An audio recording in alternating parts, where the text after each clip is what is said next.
All right, we will begin the SBAR hearing of February 20th, 2026, and we'll start with any public comment not pertaining to items in today's agenda. Madam Chair, we have received no public comment for today's hearing. Okay, we'll move on to the agenda status report. Nothing to report for the agenda status report. Okay, and we'll review the very long meeting minutes from February 6th. Do we have a motion to approve? Motion to approve. A second?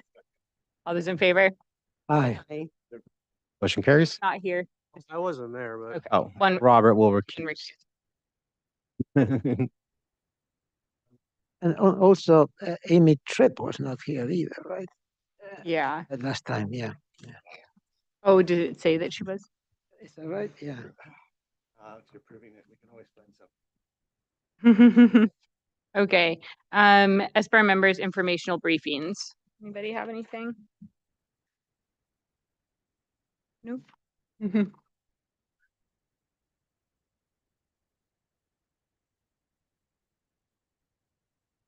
No, I haven't gotten that yet.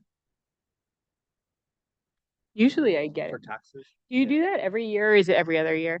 No, every year, but I didn't get an email for it haven't then. received anything. What is it? The Form 700 or whatever it's called. Oh, no, like outside or interest.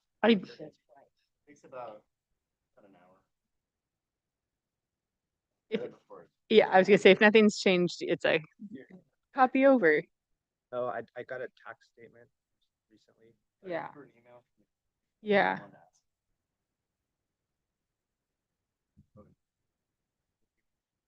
Yeah. Can you check why some of us didn't get it? Okay, Yeah, I didn't get it. yeah, it's a good reminder. And Kier, you have to report those Yeah, like- Saudi jets.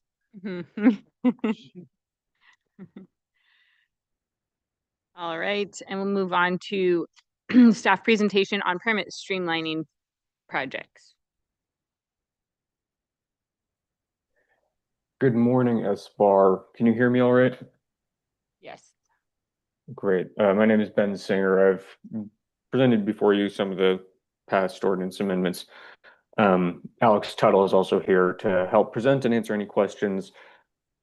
I have a short presentation to go through to talk about the kind of whole project that we did, and then we'll focus a little bit more on the changes that are more pertinent to your board related to design review. Overall, this project was adopted January 27th, so just about a month ago, and will go into effect next week in the inland areas. That's inland LUDC and is the MLUDC area as well. Coastal will take a little bit longer because it has to work its way through the Coastal Commission. Can you go to the next slide, please?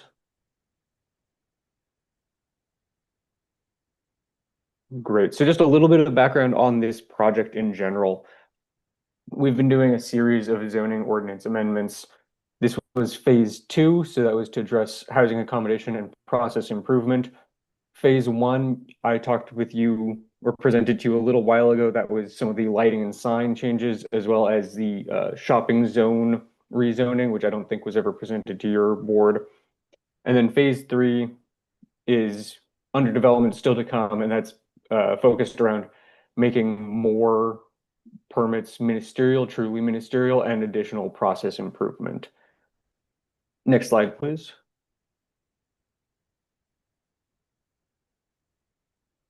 So again, just a little bit to go over this whole project so you get a feel of what some of the things we did were. For housing amendments, this was focusing on programs 1 and 16 from our recently adopted county housing element. That was to revise development standards to allow achievement of the densities that places were rezoned to, as well as modernize multifamily residential and commercial zones, especially to allow additional mixed use. And then the process improvement portion was to reduce unnecessary processing, kind of try to slim down our code where possible, get rid of redundancies and things like that, simplify permit review process, and standardize language across various different sections. Next slide, please. Again, for the housing accommodation, this shouldn't be too concerning to your board, but it should still be useful to know. The residential zones we focused on were the design residential or DR and plan residential development or PRD. Some of the big changes, we changed development standards to kind of fit into two categories, either properties that are zoned for less than 20 acres or properties that are zoned for 20 acres or more. The less than 20 acres really didn't change too much. We did, for both of them, overhaul how we think about open space so that the focus is really on usability of open space rather than a percentage of the site just has to be left open. For the higher density, we did increase height allowances, decrease some setbacks, and then again, open space, revamping it and changing kind of how we measure it. And again, that's kind of the difference of that point is 20 units per acre is that split between those two standards. For commercial zones, we tried to make it a little bit easier to do some mixed use development. One of the main focuses was changing how we allow density, so changing to units per acre primarily. The old way was bedrooms per square foot of commercial, which is kind of a weird standard and a little bit more difficult to measure. So moving mostly towards units per acre, as well as lessening some requirements to make it easier, but trying to make sure that there's still requirements to maintain commercial development and kind of the commercial sense of the zones. Also did some cleanup for some of the special purpose zones and overlay zones, but those ones in general got a little bit less change to them. Next slide, please. For process improvement, again, focused on removing redundancies and simplifying and standardizing language, trying to cut out anything that really wasn't necessary, just to remove bulk as well as clarify sections so they're easier to apply and easier to apply consistently. This was kind of where the bulk of the amendments were, but again, most of it was nothing that really changed the outcome or necessarily even changed the process. It was just to clarify how the rules should be applied. Next slide. Now we can get into what will concern your board a little bit more, which is the design review amendments. So these are to either the design review section or related sections. The first one is for exemptions to design review. We've split this also into two categories. So the first one is development that is always exempt from design review. So that's ADUs, interior alterations, roof-mounted solar panels, one or two others. So these are things that will never be before your board. The second category is development that is exempt unless it's part of a larger project. So that's decks, fences, pools, and then a new exemption that we've added to this category is accessory structures less than 500 square feet that are either behind another structure or on the rear half of a property. So those are exempt unless they're part of a larger project. So if you have, for example, a conditional use permit that requires design review, if as part of that they're putting up a fence, that fence would be included in your review. But if someone is just putting up a fence, that would not be sent to you for review. For conceptual review, we've codified the process of how conceptual review works, including that an applicant can come to a maximum now of 2 conceptual reviews before submitting a permit application to the planning department.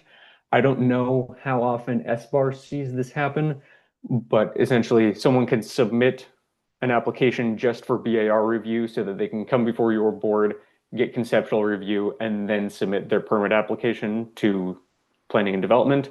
So we've just, again, put that in writing in the code that is the process, and put that is a maximum of 2 reviews before they can before they have to submit a permit application to us. For preliminary and final review timing, we've codified the process that projects that have a hearing or some that go to the director specifically for a decision get decision maker approval before preliminary and final BAR. This has been the process. So again, if you imagine a sample project that's a conditional use permit that has to go to the planning commission for decision. It would work its way through the BAR process, basically to the point that the BAR feels comfortable giving it preliminary or final, but then without getting that, it would go to the planning commission for approval, after which it would come back to the BAR to get a prelim and final at that point. So that's just, we've added that specifically into the code to say that's how the process goes. Next slide, please. For minor changes to design review, we've codified the process for the planning director, or more realistically, the staff planner, to consult with the BAR chair to determine if a change is minor. This is also a process that we've often done, but wasn't specifically in the code to allow. So this is, someone comes in after preliminary final design review has been approved. 6 months later, they want to change some aspect of landscaping or move a window, something like that, that are generally minor. Now the staff planner in the code can consult with the BAR chair, kind of send them plans and say, is this change, do you think this change is minor, or would you like to see it come back before the BAR to make this process just a little bit easier? For appeals, we've changed it a little bit so that projects with a hearing, the preliminary and final approval by BAR can only be appealed if they're significantly different from the decision maker approval. So this is to try to limit anyone double dipping in appeals, where you would see someone appeal the approval by the planning commission of a project. It would go through that process. Then that project would come back for preliminary and final design review approval.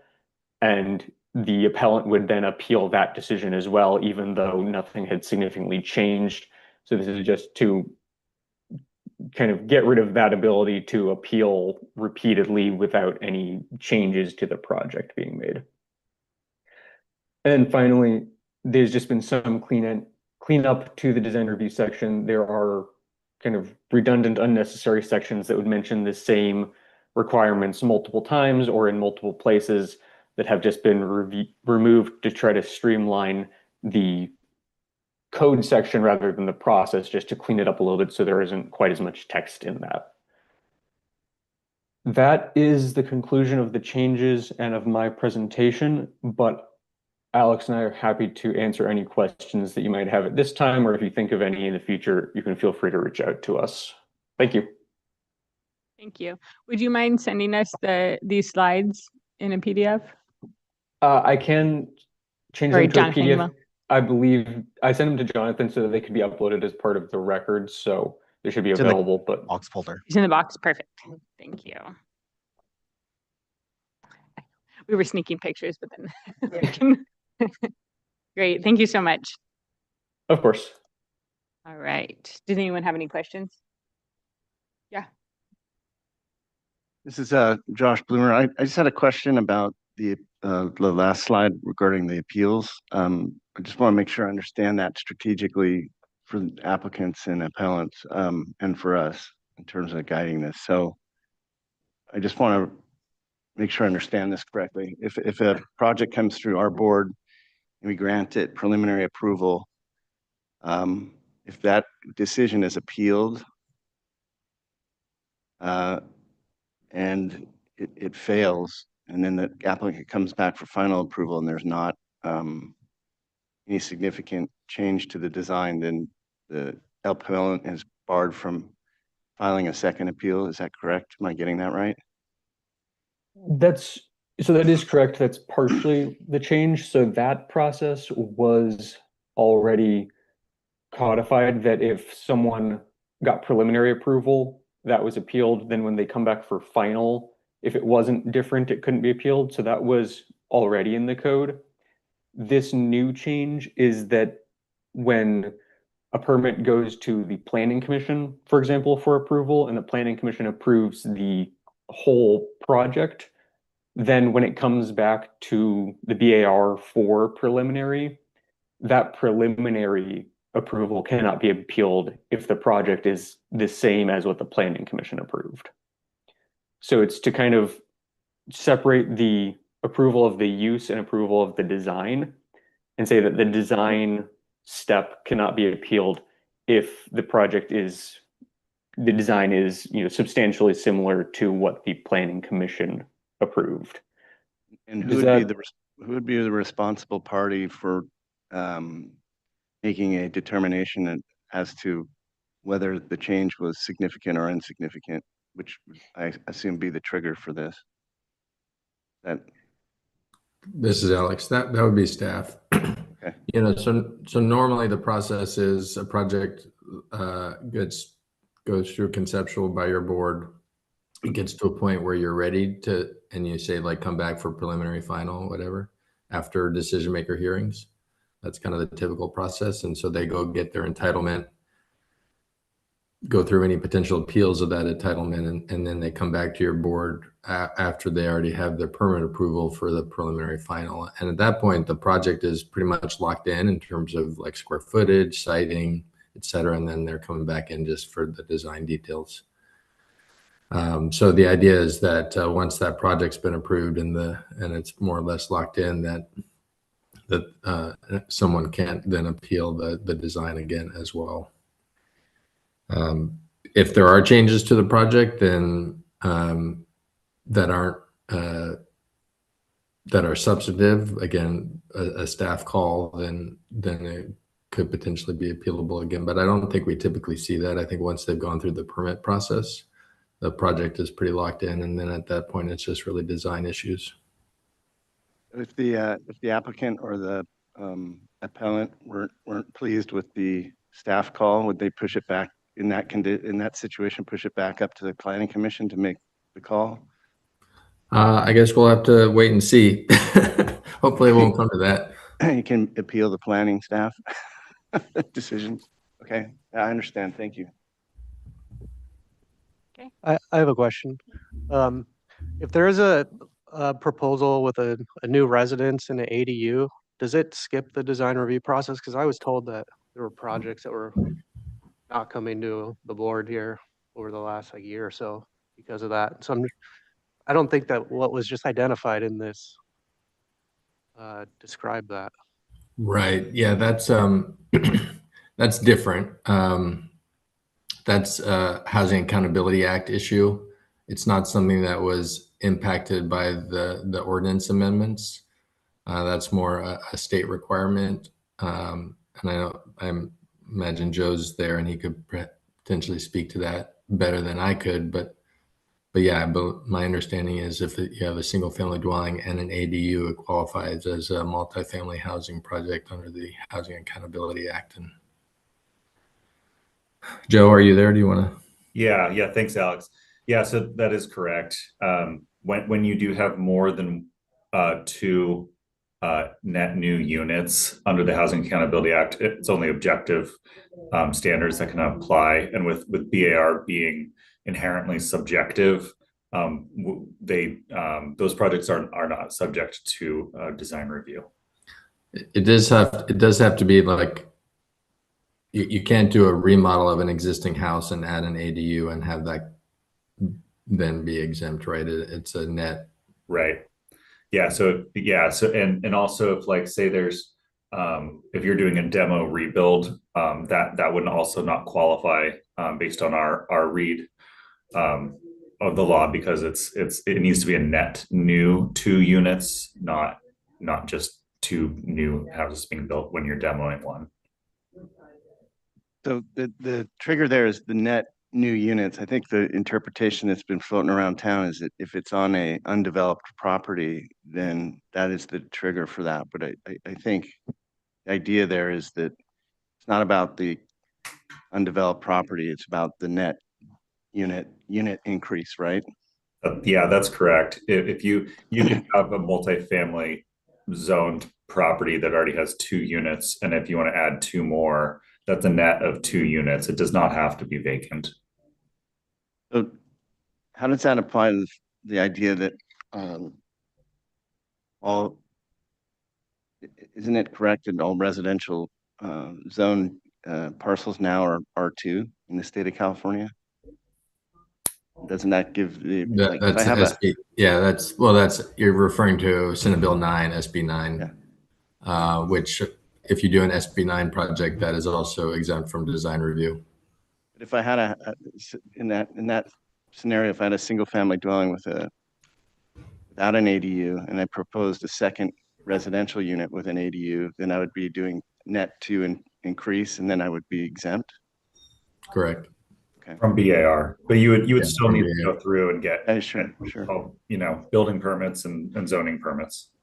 And just, I think for clarity, the way that's being thrown around town, just between architects and planners and landscape architects, I think the interpretation that I would keep hearing is that if a property is undeveloped, therefore, and I don't think that's the correct interpretation, it's net unit increase, which is that makes a heck of a lot more sense. Yeah, and I think you might like consider that there's other jurisdictions that are, I mean, so a lot of the laws that are being applied now are relatively untested. And so different jurisdictions do have maybe some slightly nuanced reads of them. And so I don't know if other jurisdictions maybe have made that statement, but that's not, the vacant parcel isn't something that we're looking at. It's about the net. Okay. All right. Any other questions? Okay. All right. Thank you. Move on you. to the staff update. Yes, good morning, Madam Chair. No updates for me this morning. Okay, thank you.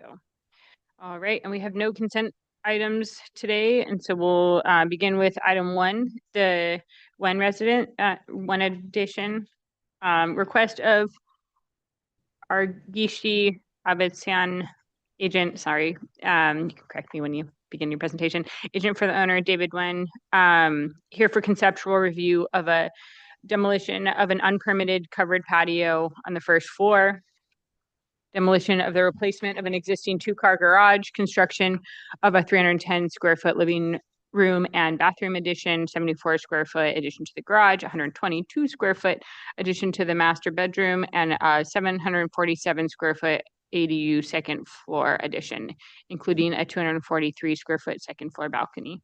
Project will require less than 50 cubic yards of cut and fill. 1 orange tree and 1 deciduous fruit tree are proposed for removal. The following structures exist: a 1,500 square foot residence. The property is a 0.14 acre parcel located at 641 San Felipe Drive in the Eastern Goleta Valley Community Plan area. Is the applicant online or in the audience? Yes. Hello, good morning. A little hard to hear you. Oh, is it better now? Yes, it is. Okay. So this is the first time we're seeing it, so you can go ahead and give us your presentation and state your name, please. Perfect. Yeah, my name is Argish Davatazian. Thank you very much for the summary and good morning, everyone. Or you can also call me Argy in short. And yeah, thank you for the summary for the project. Currently, we have a single-story, single-family house. We are proposing a 747 square feet ADU on the second floor with an exterior staircase and a balcony, second floor deck. We're also proposing replacing the existing attached garage by demolishing it and building a new 2-car garage that is a bit larger than the existing one to accommodate 2 cars, one for the single family home and one for the ADU, separated by a wall. We're also proposing a front addition, as you can see in the rendering on the cover sheet. That would be the addition on the left side. That would have its own full bathroom and a washer and dryer that can act as like a recreational space or a secondary living area. And lastly, we are also proposing about 130 square feet addition in the back of the property to expand on the master bedroom, just to make it a little bit bigger, a little bit more roomy. And that is pretty much it. And if you'd like, you can scroll down to the site plan just so we can take a look at there you go. Yep, so in the back, we have the rear addition. It's 122 square feet. And in the front, we have the front addition of 310. and also expanding the garage. And if you scroll down some more, you'll be able to see the floor plans. Yep, just there you go. So you have the main house after all of the proposed changes are done. The main house will be 1,983 square feet, and the second floor ADU will be 747 square feet. It'll be separate from the main house, and they'll be accessed by the exterior stairs from the rear of the property. So from the street, it will essentially, the stairs will not be visible. From the street, if you were to stand and look at the house, it would look like a very typical two-story single-family home, essentially. Yeah, and if you scroll down some more, we should be able to see the floor plan. So that's the existing plan. This is what's currently there and what we are planning to demolish. As you can see, we are demolishing the garage walls to make it larger. We'll be remodeling the interior of the house to expand the master bedroom, excuse me, and also remodel the kitchen. If you can scroll down, please. Yeah, this is the existing condition. This is the new first floor plan. As you can see, the garage, it will be split to 2 parking spaces, separated by a wall with individual, with each one having their own exit, one for the main house and one for the ADU. And you can also see the floor plan for the additions. You scroll down, you should see the ADU as well. Yeah, this is a lighting plan. This is the ADU. There you go. Yeah, so this is the ADU floor plan. The ADU is going to have 747 square feet, 2 bedrooms, and 2 full bathrooms. One of them master and suite bath with a walk-in closet, and the other one shared guest bath. And we should be able to see some elevations. Yeah, so this is from the street. The diagram 1 is what it currently looks like, and diagram 2 is what it would look like after the proposed changes. We spent quite some time making sure that it will, the proposed look of the structure will conform to the neighborhood, and it will continue looking like the typical single-family home that appears in a neighborhood rather than like a multifamily. So yeah, the bottom one is the proposed elevation. If you scroll down, you should see some from, yeah, and that is from the backyard. That's the elevation from the backyard. So you have stairs going up to a little deck, and going up to the ADU. I believe that's it. Let me know if you have any questions. Thank you. All right, we'll move on to questions from the board. Anybody have any questions? Do you have a materials board yet?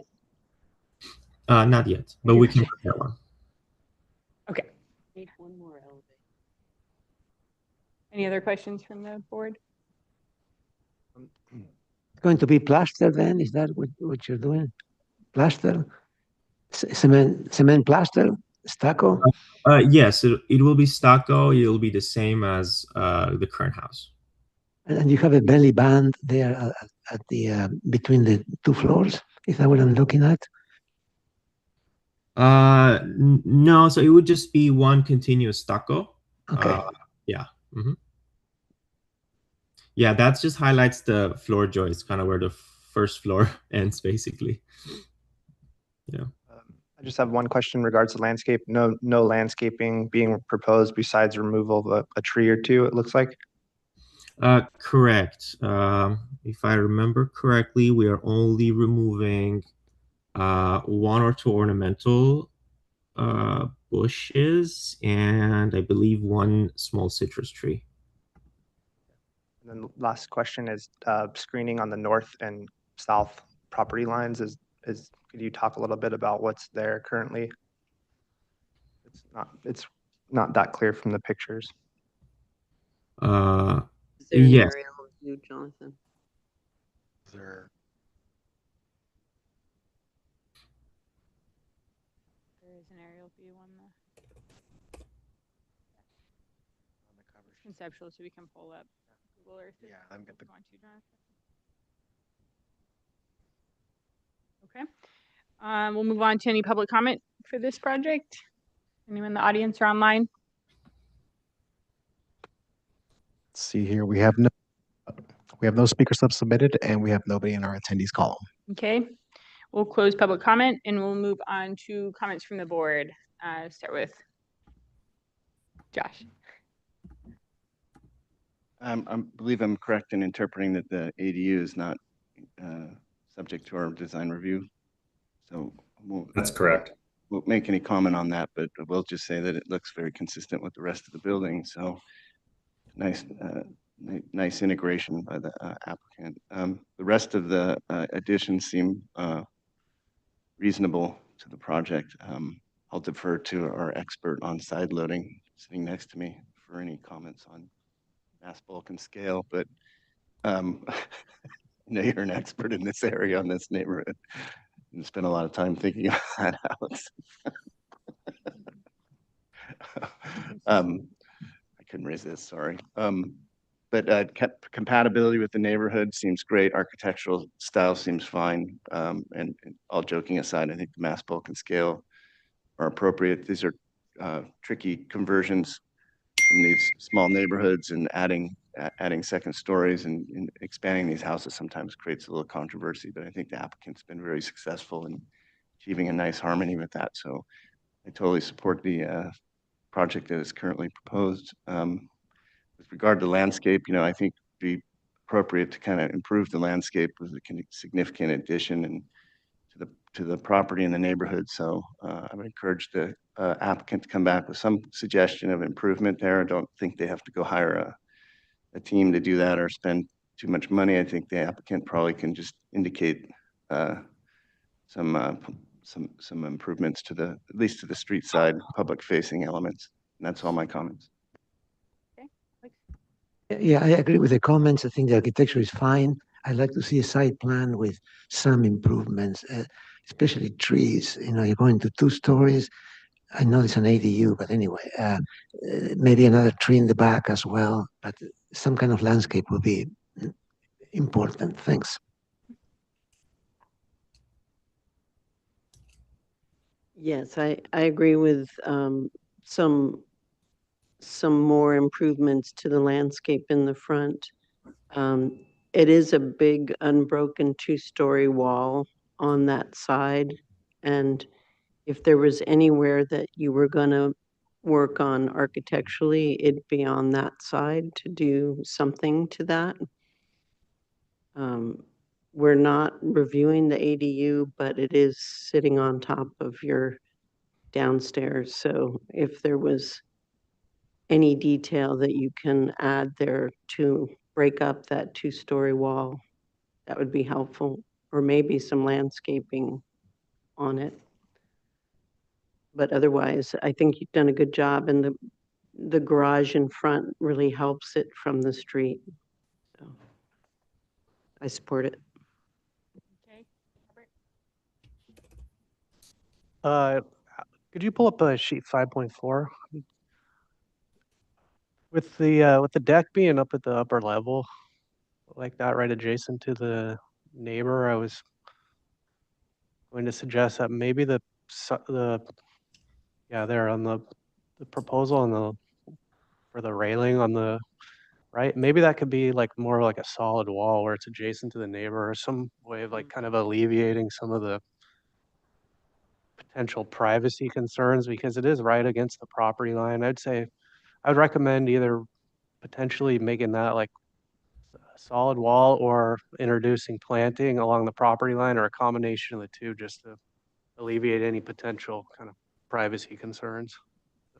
Other than that, I think it's a great project. Yeah, I agree. I think this is a really thoughtful addition to the house. I think I echo just the comment about returning with some type of site plan. It doesn't have to be too dialed in, but it looks like the driveway will be widened and things. So some indication of what that is and how the frontage will be improved.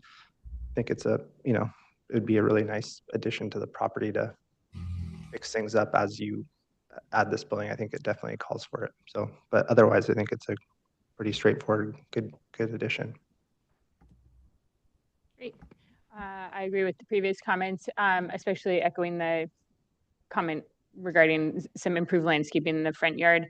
Also, maybe just take a look at whether the driveway is going to survive this amount of construction and whether the entry hardscape and driveway configuration, if that's going to need to be modified or not. But The question, yeah. I'm not sure what the materials are, the windows, what are you using?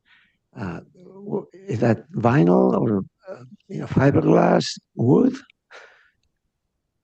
I believe there will be vinyl, sir.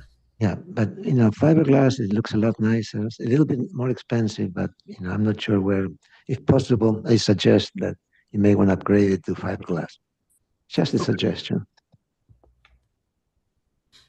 okay, and when you return, a materials board would be good so we can visualize it a bit more. But all mostly positive comments. Thank you. Oh, you can return, does the board feel like they can return prelim final consent or full board? Full board, okay, so we can see a landscape plan and materials. Okay, so it can be agendized for prelim and final when you come back. Thank you. Thank you. All right, we'll move on to item 2. Applicants are here. It's 3519 Padaro Lane LLC site improvements, request of Paul Ashley, agent for the owner.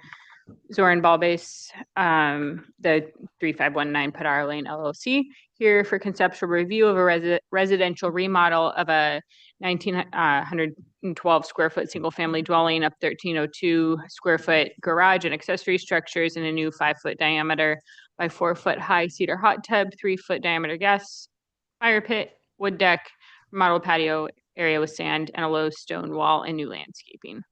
The following structure. Oh, I'm sorry. Are Are you ready for me? This is Paul Ashley. You're okay. I'm going to read the description, and the other part of your team is here, and so you can all introduce yourselves in just a minute. No worries. Thank you. Thank you. Did I say the following structures? Okay. The following structures exist: the 1,912 square foot single family dwelling, the 462 square foot garage. This is a good word. The 570 square foot rumpus room, 90 square foot laundry room, and 180 square foot artist studio. The project will require 12 cubic yards of cut and 0 fill.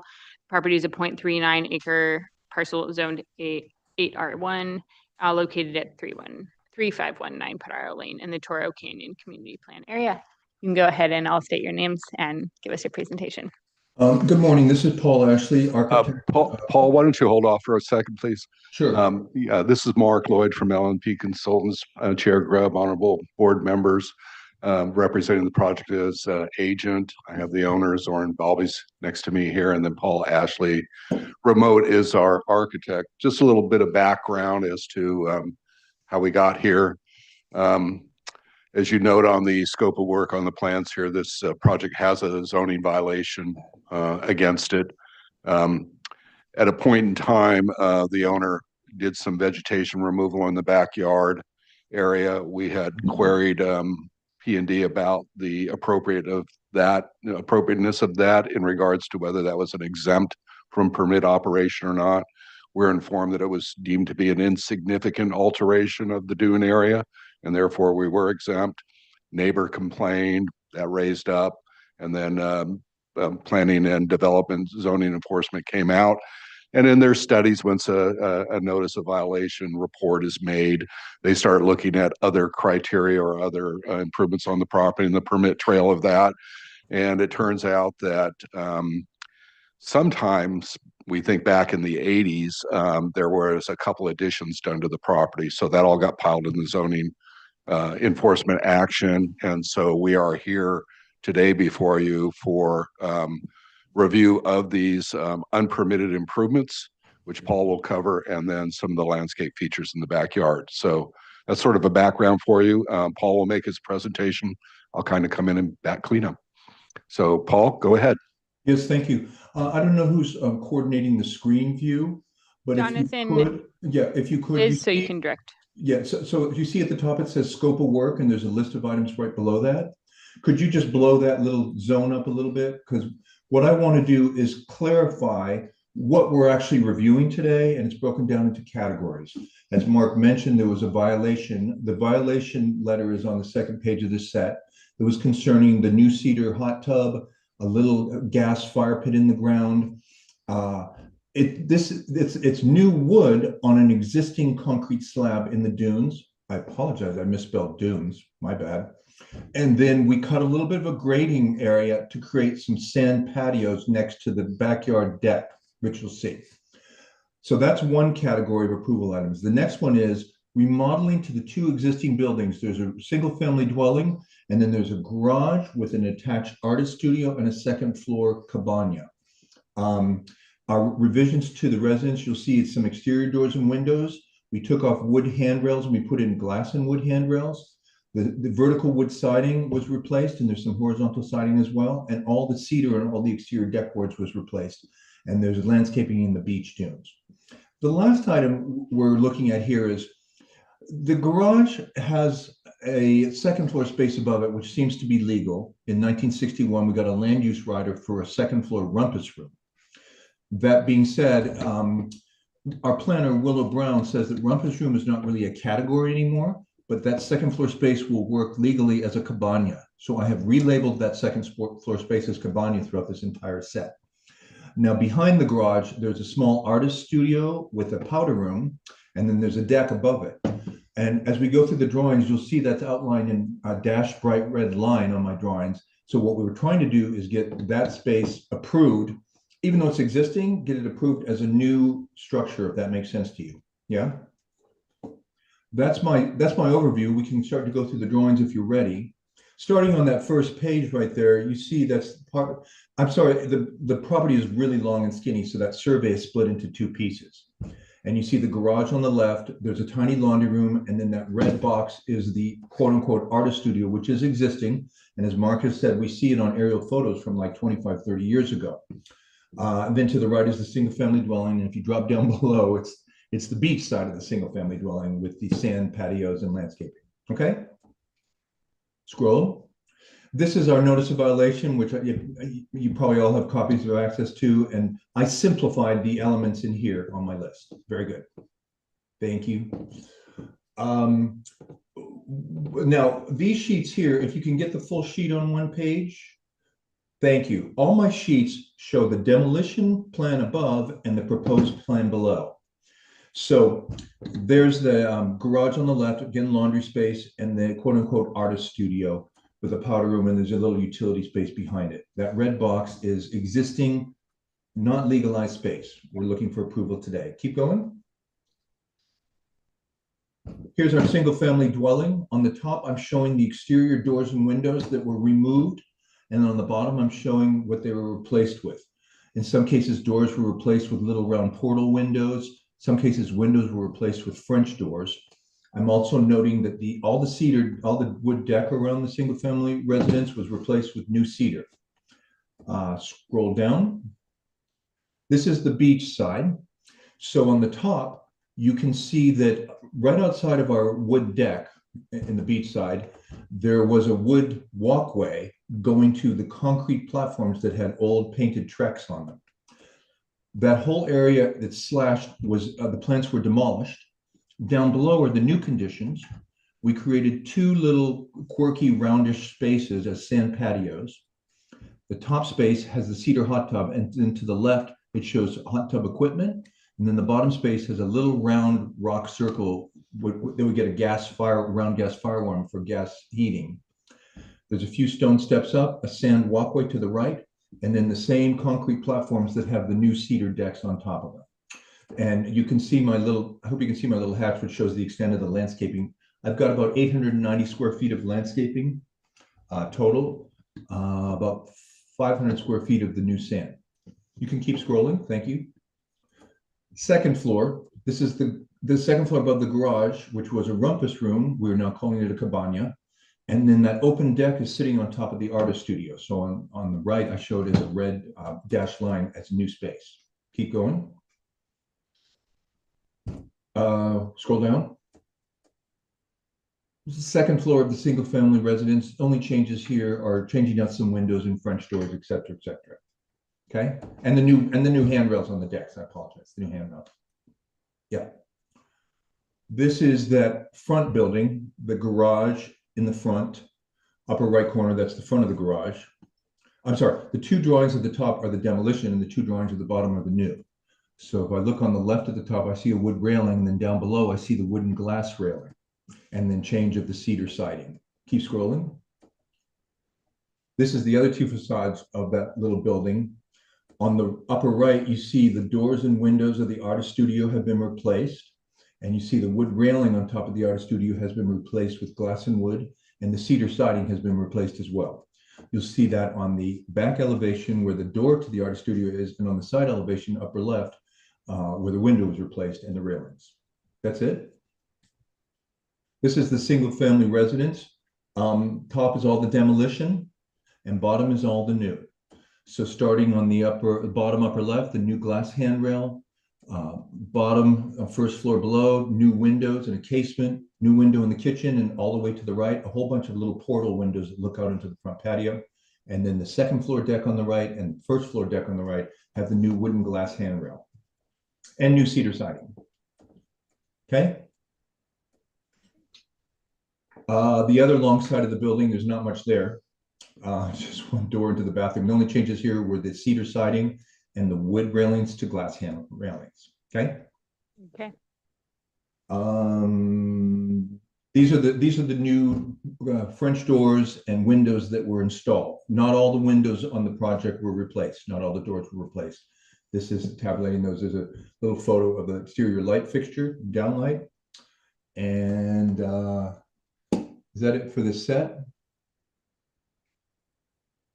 Oh, so here's a list from the landscaper. These are the plants that were placed in the dunes area. Up there, the list at the top, lower left, all the photos and the Latin names. On the right is the cedar hot tub. And then down below in the corner, you see the little ring of stones and there's sand and a little gas fire ring buried below the sand there. Upper right corner, that's just a structural detail of something to put the hot tub on, the curb. So it's structurally sound and it's not bouncing all over the place. I think the last item is only the equipment. Yeah, this is all the equipment specified for the spa. I don't have anything to say about that. I think we should open the photos next because that'll give you a real good visual. Okay, so once again, top photo is pre-renovation, bottom photo is after renovation. You can see on the top that wooden glass handrail up there was removed. And the siding and the trim was all removed. Down below, the windows and French door were replaced as well. So on the bottom one, you've got the glass and wood handrail, the new exterior doors and windows, and the new cedar on the deck. And obviously the whole building painted and upgraded. Next picture. Here's looking the other way at the deck in front of the single family dwelling. In the upper photo, there was a solid wood handrail, which was taken all the way down to the deck. You can see down below, that's now a glass and wood handrail to match the other ones. On the top photo to the very right was a window. We replaced it with French doors on the lower right. Then you can see all the doors and windows on the side of the building that faces the deck were replaced with little round portals. I've got another photo of that later on. And then on the very left, there was a quirky kitchen window, which has been replaced by a cleaner, more modern window, and obviously new cedar on the deck. By the way, there's a standing seam metal roof, which is already permitted. It is not part of this consideration. Go ahead. This is now standing in the dunes looking back at the house. Same situation. Wood handrails on top replaced with glass. Some of the windows and French doors replaced. New deck boards. There were wood shingles that were replaced with the horizontal cedar siding below. And then in the foreground, you're going to see those two sand dunes with the hot tub on the right. I want to say this, that hot tub in these photos is not placed legally. It is partially in the side setback. Per the permit, it will be moved outside of the side setback for legal location. Keep going. Here's another view of that on top of the residential deck. I just wanted to show you the portal windows that are all along that side. And then down below, another view. This is kind of standing next to the artist studio looking at the courtyard between the two buildings. Keep going. Now we've moved out on the dunes to this little platform.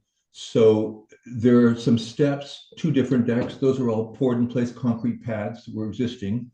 And we're just showing that it's new cedar deck boards on top of that. And you can see sort of the landscaping surrounding that deck out on the dunes area in both photos. On the ocean side, we've left the iceberg plants. Go ahead. I think there's one more. On the top, I'm standing on the 2nd floor residential deck and I'm looking down at those 2 sand patios. I just wanted to give you an overall view. Once again, that hot tub is in the side setback and needs to be relocated. And then down below, it's the little fire pit in the ground location. I think the view is self-explanatory. I think that's pretty much all I have to say. Would Zorn or Mark like to chime in on these elements? Yeah, I would draw your attention to the upper photo, particularly here with the hot tub. And you can see the large hedge that is on the property line there that screens privacy between the 2 properties. And then you can see these new sand areas that have been introduced. They went from a 0 grade change at the deck, and there's a step on that angled or height pointed deck. There's a step down, and then you hit the sand. And then at the retaining wall there, that rock stack wall, that's a 24-inch high wall and is retaining about 18 inches. So we had about 12 cubic yards of material removed here. Mm-hmm. And I should note that those stone walls, those are all dry stack. There's no foundations, there's no mortar, so they're permeable. If that makes sense to you. Right, we'll move on to. So I just wanted to add one other thing to the presentation. We saw that there was a letter from the neighbor that was received by the county last night, and so I had a little time to look at that and deal with that. Really wouldn't usually dwell too much on the issues that I'm going to bring up here, but in case the neighbor wants to exhaust their administrative remedies, I want to put in the record our responses to that letter now, and I'm sure he'll be testifying after me. So I'd like to reserve time to rebut anything that I may see necessary to rebut for the administrative record. With that, I'd like to bring up a couple of exhibits that I interjected here this morning and gave to Jonathan that he kindly uploaded for me. So this is the topographic survey that we did for the property. And again, as Paul's plans are set forth, this is a very long property, beachfront, and so it's split in 2. Jonathan, can you zoom in on the lower property and the deck there? So the topo is the as-built conditions that are out there, and then the photography behind it is July 2024. So before any of the vegetation removal happened there. So you still have the ice plant down in that heart-shaped sand area there. You can see that the walkway going up, the ice plant that was growing over it on the south or west edge of that, north being to the left here. And then you can see the 2 concrete pads. You can see the seawall there. That's an elevation of about 17.5. The sand area is about 13.5.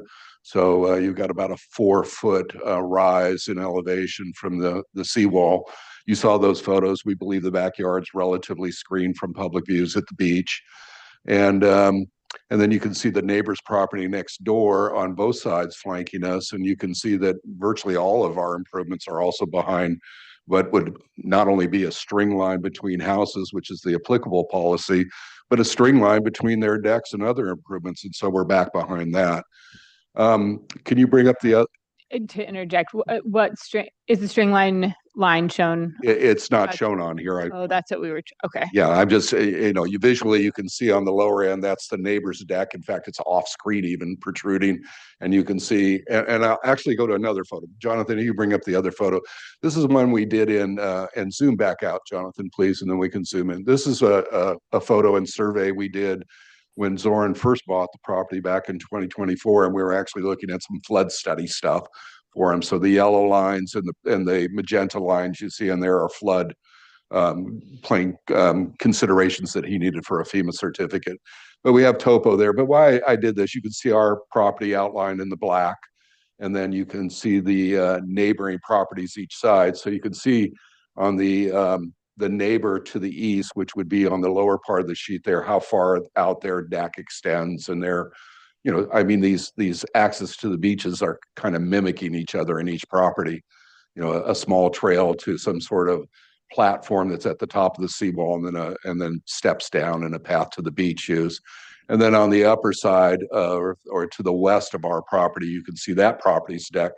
And so as you would connect a string line there visually between the two properties flanking us, our house is behind that. And if you did a string line to the decks, which is not a policy issue, but just a point of correlation and reference, that our improvements are behind that. So, and then I just want to talk about the neighbor's letter comments a little bit. He has as point number one, a mischaracterization of the seawall deck. He says that, you know, we've done 2,000 square feet of vegetation removal. The proposal is 1,300. I won't quibble over a little bit of square footage, but his letter implies that there's an alteration to the dune, and that's some sort of, you know, violation or issue. So coastal policy, Article 2 policy 35.51B says that when you have significant alteration to the dunes or wetlands or anything like that, you're required to get a permit. So we are in that process. So as the neighbor reiterates that we've altered the dune and that's some sort of policy faux pas by us, that requires a permit, and we're pursuing that permit. Insignificant alterations, which is the judgment we got from P&D when we did the vegetation removal, was deemed to be insignificant and therefore wasn't exempt from the permit. And then going on, he says that the seawall deck was not in Trex and we're putting in wood, and implies that it didn't exist. Aerial photography, historic photography show that it's all there. All we're doing is cladding that. And again, this isn't for your discernment. This is just setting up our record to go forward here. And then the last thing he has is the misrepresented of the vegetation removal, and I dwelled on that. So, you know, I want to bite my tongue, but, you know, and then in the letter that, you know, I've lived here for 45 years. Well, I've lived in Santa Barbara for 45 years. And that, you know, when this gentleman bought his property in 1980, he improved it. My client comes along and buys his property a little bit more recently, and he improves it. And we get these NIMBY attitudes that have, quite frankly, have just gone too far. And so I am ready for an appeal, Madam Chair. Thank you very much. Thank you. All right, we'll move on to questions from the board. No questions? I have, given the AI images right now, these photos are existing currently, the proposed images. Okay. Yes, they're all like, existing. are those AI or are they real? So, okay. Any other questions? I have a question, Mr. Lloyd. Just quickly, if I heard you correctly in your testimony, you made a submittal. You have a planner assigned to the project. They've reviewed it, and they've already made determinations on what is significant alteration and what is insignificant with regard to landscape. Is that correct? And grading. Grading. So the planning staff has reviewed your application, and they determined that the alterations to the landscape material is insignificant and therefore not requiring a formal discretionary review process. No, Madam Chair, if Board Member Bloomer, if I can clarify what my testimony was, is that when we initially went to remove the vegetation, we queried that it was deemed to be an insignificant alteration of the dune and therefore exempt from a permit. And then as we got into the violation, we are just putting everything into the permit, as you would do if you're going to do a permit. So we're not asserting that the other works are not needing a permit. I'm just simply saying that we are pursuing that permit, and that the letter from the neighbor seems to imply that any alteration of the dune is not allowed. Well, it is allowed if it's significant with a permit, and that's what we're doing. So it's just to follow that up. So given that you're obviously making an attempt to tidy up the property in terms of a permitted condition, so you're voluntarily adding the landscape back into the application, just to be clear about it, not necessarily as a function of responding to the violation. That's more of just a voluntary inclusion of those landscape. Madam Chair, it's my practice in such situations when you have an NOV, throw everything in, get it all permitted, get it in the record, and my client doesn't need to deal with it 20 years later. He is suffering this unpermitted work that he bought from somebody and wasn't disclosed. So trying to avoid that, getting it in the record so it's really clear. follow-up question regarding the, there's a allegation that the seawall deck is not a replacement or repair. Sorry, it's not a repair. Excuse me.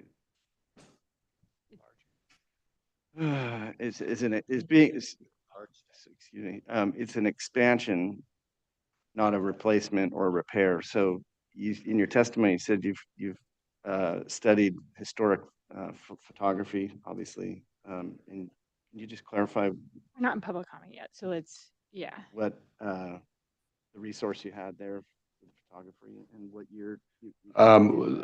So I can't recall how far back we went, but it's at least back into the 80s this deck existed. So it's an existing concrete deck that had this Trex cladding on it. We've taken up the cladding and replaced it with a teak wood or something of that Is effect. that photography from the UCSB archive? Some of it is, and some of it is Google Earth. You And as you know, as you go back in years, it gets pretty blurry. So we went up to the archives. are you able to produce those images? Not with me today, but I can. Yes. And question for planning staff: if the deck is in fact just a replacement of an existing located deck, and it's determined that the photography archives show it at a specific date, is there a grandfather clause or a timeline here that would ameliorate this issue?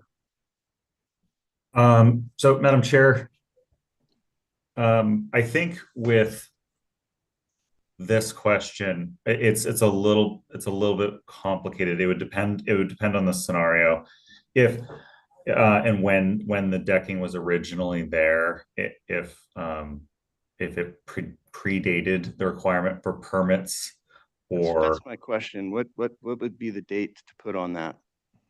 That is dependent on the location in the county. I'd have to do some research to know. It's typically around the 1950s when permits were first required in different areas of the county, though it's like in the 1930s. So we'd have to do a little bit of research for that.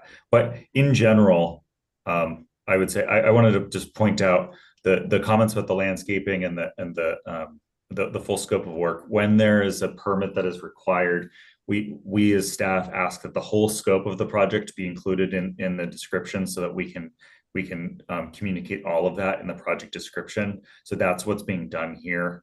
And in conversation with the planner and reviewing the proposed changes, we don't see any issues with what is being proposed aside from a zoning perspective or policy perspective, with exception of the hot tub does appear to be located in a side setback. So that's the main comment that the planner has given to the applicant team on this. But in regards to the cladding on the deck, we don't see any issue with that. Okay, so back to just this kind of a question to the applicant, or just a clarification. So my sense is that, or my understanding is, to review these proposed elements as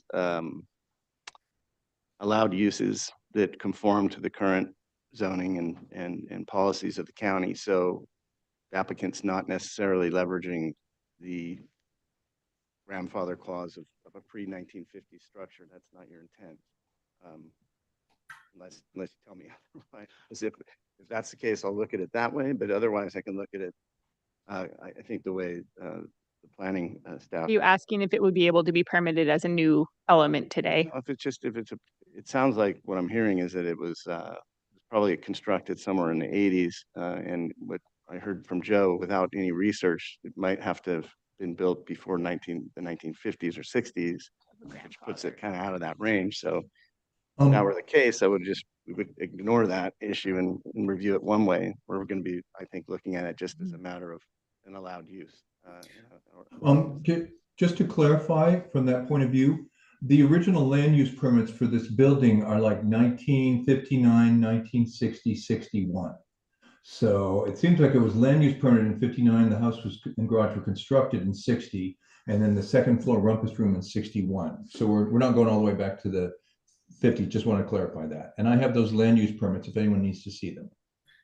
And I would also point out that permit if it allows all this, the development that's being now renovated, that would be something that would be allowed. And so if adding cedar planking to an existing concrete platform, is it just a change in materials, and not changing the footprint?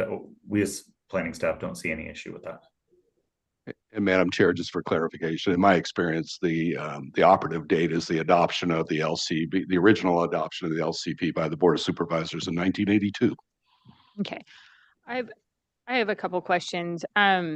Because there's so much reference to the dunes and seawall and all of that there's no documented extents of the dune and seawall and those physical elements, correct? Like, and maybe this question is to Joe, is there a certain setback line or that kind of line that we should get documentation on so that we can assess whether these are within those areas, or it's not an official codified dune and seawall condition? Okay, so Madam Chair, so the seawall, we can start with that. Okay. The seawall is not something that is regulated by county staff or the Coastal Commission. In fact, seawalls are generally not something that the Coastal Commission wants. They will not approve them going forward. So they're not protected devices. The dune habitat, that is something that's would have to be analyzed by a biologist to determine if there's actually like a habitat there. But this is, as you can see from the site photos, all ice plant. Yeah, it's all ice plant, which is an invasive, not a plant that you want there anyway. So I don't see that as an issue. What we do look at is string line. That's something that the Coastal Commission and we as county staff look at in terms of development, and it appears that the string line, so the official string line is structural development, not like flat work. But if you look at the other flat work for the surrounding properties, it does appear to be in line with this. Well, the visible seawall and also the other properties themselves have very similar deck platforms along the seawall. Okay, that helps clarify. My other question was going to be about the string line. And Madam Chair, if I may, I would even point out that the adjacent structures, those are raised decks, and particularly the one to the west, it's up probably 8 feet above the grade. We're at grade. I understand. It's more for clarity on the plans. If there's lines that would be helpful to clarify if there's a. And hence my testimony is pointing those out without line work, visually. Okay, and then I had one other question. That previous permit or minor determination for the landscaping removal, was the square footage proposed then the same as now, or did it change for this new permit? Excuse me, Madam Chair, for what removal? The vegetation removal that was deemed minor in nature by the county previously. Now you're folding it into this current permit. Correct. Did the square footage change, or is it the same as the previous? It is increasing a bit. We're taking out more ice plants since we're under a permit, and I felt we were hitting that level of significance, which triggers the permit. So want to get it all in there. Okay, any other questions from the board? Yeah, I have a question just for clarification. When did the glass railing and the window changes, when did those happen compared to the landscape changes? Well, I think all of that work would have happened in the second half of 2025. Zorn, do you want to confirm that? Yes. Okay, so they're concurrent. They're all part of the same process. Yes. Yes, for today, yes, for now. Just one question about landscape. Has the landscape changed since the photos have been taken? This is what it is currently. That's where we're being permitted. Yeah, the photos, sorry to interrupt, photos you see in my presentation, those are all current. Obviously, they're maybe 2 months old. Some of those plants have grown in a little more, but that is the extent of the landscaping. They're just more mature. And no landscaping is being proposed kind of on the beach side of the seawall, right? No, it all kind of goes up to and stops at the decks. And on the beach side, it's all the original iceberg plants, what they're called. Thank you. Okay, any additional questions? All right, we'll move on to public comment. We have the one letter, and is there any, do you have a speaker slip, Jonathan? I have collected no speaker slips, but if anybody would like to make a public comment on this item, please let us know now. See none? None online either?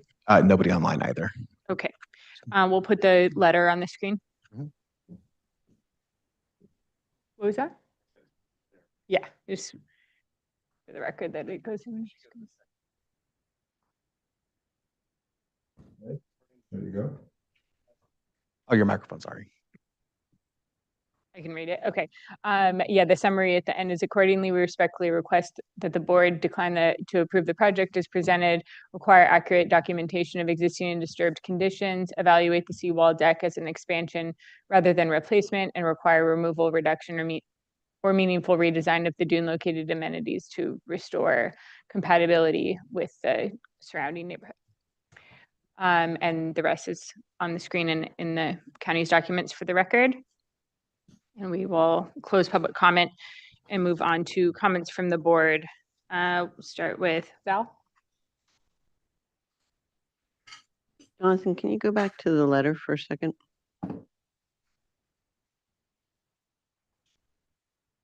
So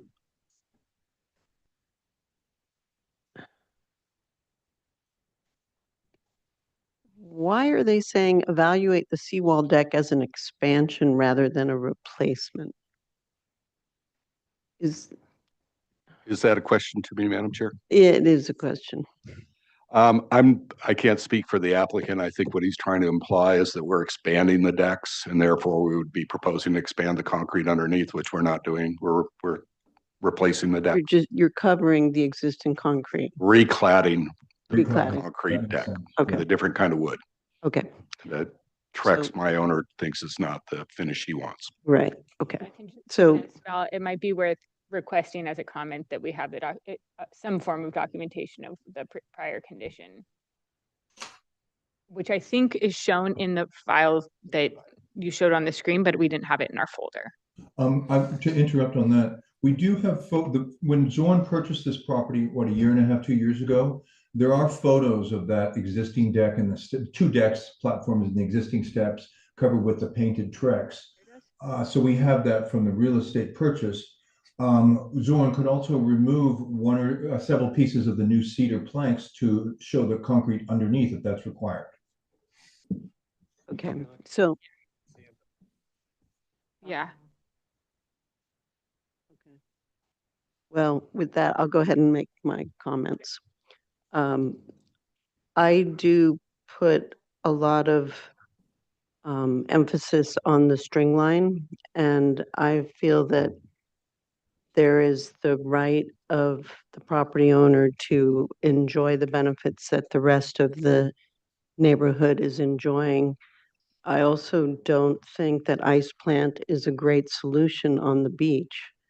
So I think aesthetically, the changes that have been made to the house are improvements.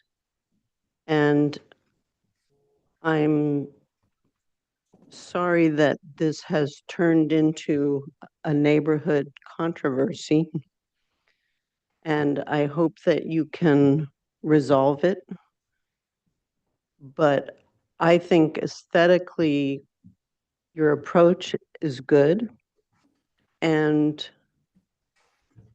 following the relocation of the hot tub to not be in the setback. But I think, the aesthetics of the wall, the rubble wall and the sunken sand and the wood rather than Trex, it's all, and the changes to the doors and windows, those are improvements to the house. So I support it. I think that probably for someone that's been living there or using that property for many years, they're not used to not looking at ice plant, but ice plant's not great. So I think it's an okay change. 1 minute at the end of all the comments. Yeah. I agree. I have nothing to add. Thank you. Okay, Josh? I generally try to keep social engineering commentary out of design review, but no more rumpus room, really? That was my favorite part of the description. It's on the rider. No like- wonder the world is the way it is now. No more rumpus room. Now Rumpus we have room. to have a cabana. Yes, Um, cabana. So The new legal description is cabana for zoning sounds, it's very crestfallen hearing that. codes. Let's bring back the rumpus room. I think we could all use a little bit more rumpus.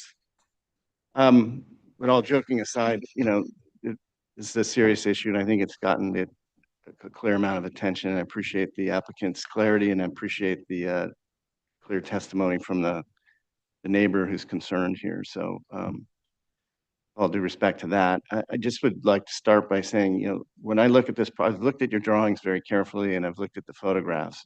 Obviously, the homeowners here are in love with this property. The care and quality of the current state of it is a clear indication of their commitment to it. It looks like the project started as a quaint, very delightful little house, and it looks like the improvements that have been added along the way that are in your proposal are very consistent with that and have been very well maintained, and property continues on probably for the next 50, 70 years with what's been created. It looks to be durable and well materialized, and from an architectural style, it's completely compatible with the neighborhood. From a mass, bulk, and scale point of view, it's quite diminutive and nestled in and almost hard to find, which I'm sure is appreciated along that frontage. It's quite a resource for everybody living there, so no problem there. So architectural style, mass, bulk, and scale, neighborhood compatibility seem to be in order. I suppose the issue here is the compatibility of the neighborhood in terms of traditional treatment of the beach frontage, and that's where it seems that the issue with the neighbor is really focused. So I would say that the landscaping seems appropriate. I'll defer to the landscape architects on that in terms of its quantity, and what's been removed and what's being added doesn't seem to be problematic. I would encourage the applicant to look for a replacement to the ice plant. I know that that's an invasive species. I know it's also really bulletproof for beach erosion and so on and so forth. So if there's an alternate to that that's maintains the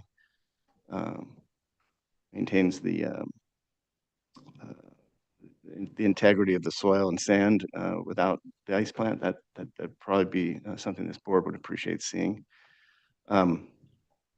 With regard to the elements in the front of the frontage to the beach and the string lining, I looked from basically, I just was reviewing a current Google map going from Loon Point all the way down to Tar Pits.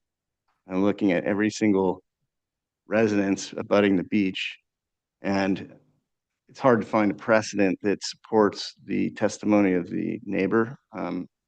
There may have been or may be certain neighbors who have a certain opinion about what gets placed there and what doesn't. But from my review of what that entire coastline currently, the current condition of it indicates to me it's a variety of approaches there. And there are certainly precedent for many properties pushing developed elements out beyond, I think, what is being or into the zone that's being kind of argued on today. So, so from a precedent standpoint, I think you could put that into a context of neighborhood compatibility. And, I think that's one of the things we have to find for is neighborhood compatibility. And from my point of view, looking at this right now, compatibility dictates that there's a variety there. And so what that means to me is it just needs to be done well. So I'm gonna review that, as I think we always do or should do, is review it from an aesthetic standpoint, because that's what this board's here to do. So those are allowed uses. I think the board appreciates the sincerity of the attempt to get everything tucked into the current zoning and design guidelines, which you've done. So moving the hot tub out of the way, and getting it where it needs to be, and things like that are appreciated. So based on its merits today, they're with the context that I believe it is compatible with the neighborhood, and I can find for that, and their legal uses. The current design seems respectful and appropriate, and I support the applicant's application for the most part. Like to hear if when you come back, if you will have to do, if there's any other evidence to support any of the things that have been contested, bring it. But I think my only sticking point would be just looking at the ice plant, which I certainly wouldn't delay your project over, but appreciate some attention being given to that. So I support the project and would support moving it forward. To clarify your comment, you're suggesting that they remove more ice plant because they've removed, that's the vegetation removal is that they have removed. I'm going to defer to the experts on Okay. that. The landscape architects will have a better idea what to do there. But again, I won't hold up the project over that, but I do encourage something to happen there if it's possible. Yeah, I think, yeah, it's unfortunate the neighbors kind of not liking this project or not liking what you guys are proposing or what's been built, but you know, I don't see the issue here. I think it's been, I think it's a really thoughtful deck. I don't think it's been expanded just based on his photos as well. I think the landscape improvements are appropriate for especially that you guys haven't kind of, I'll have to disagree a little bit. I do think the ice plant along Padera Lane is pretty uniform, although it is invasive, it's pretty uniform. And I think unless there's a lot of houses that are going to be restoring the dunes to like made a native kind of grassland or something like that, it might be a visual kind of sticking point. So I do like that it's kind of behind the seawall. And then as far as the architectural improvements, I think all the architectural improvements were really well done. I really like the porthole windows and things like that. I think it's all been really nicely done, especially looking at kind of some of the other, you know, Padera Lane, a lot of things are happening with architecture, as you guys know. This is very modest, I think, and just really in keeping with Padera Lane and the beach vibe. So I don't see any issues with this project as built. Thank you. Robert? Yeah, I kind of echo the previous comments. I went through just trying to find old photos of the property and saw the various iterations of what is now a deck being concrete in the past and then being clad in a cedar and look like it's been the same shape has existed over time with various different materials on it. So I could say I saw that online. And then kind of reviewing the neighbors along this area and how they use this space similarly. Most of the other properties have expanded more into the dune area than the applicants have here. And so the small fire pit area and the hot tub, I feel, is consistent with the level of use of this space. And I would say that if the applicant brought forth asking for a deck or something in this area, we'd probably look at it in a similar way as being a use in this space that's probably acceptable. That would be my guess. But the one comment I would have is that the hot tub, it looks like you can see some of the piping on the side of it. I would suggest cleaning that up so it's kind of consistent with all the wood materials that you have for the rest of it. I agree with Keir that leaving the ice plant in place, kind of like at that wall edge, I think is appropriate. I don't think there's a need to disturb that. And what you've done with the rest of the planting, I think is tasteful and suitable for the property. I think the architectural improvements are fit with the property and all look good. So yeah, my only comment would be to just kind of detail out how the finished look on the piping on the hot tub. But other than that, I think it's all acceptable. Sounds great. I agree with the previous comments, and I just wanted to note that we appreciate informed neighbor comments. And I understand the overarching concern of the neighbor that with the incremental encroachment into the public facing dune space. And I also think, along with the board's comments, that this project is not necessarily doing that. I don't think it's encroaching past the string line and the use, if you did string line between the decks and string line between the structures, it's not visually, it's not encroaching into either of those. And I appreciate the applicant's light touch in the improvements that they've done on the ocean facing side of the house. So I concur with the positive comments that the as-built condition seems acceptable and compatible in the neighborhood. Yeah. All right, this project is here for conceptual review. And I believe, does it need to go to the ZA before it comes back to us? Yes. Yeah. So, so we can't agendize you for prelim final. Like, I think we had Willow on right now. Huh? Willow? Willow. Okay. Yeah. I think she did say. It does need to go to the ZA. Okay. Yes, so it does. After you go to that. Thank you, Madam Chair and board members. I have to tell you, it's rare to get so much insightful comments that are relative to issues of going forward. And I really thank you for the thoughtfulness that you put into this hearing. Very much so. Thank you. Yes, absolutely.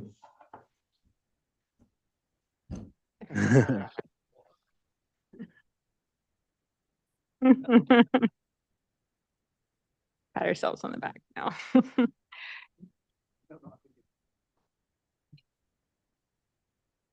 Yeah. All right, moving on to item 3. Okay.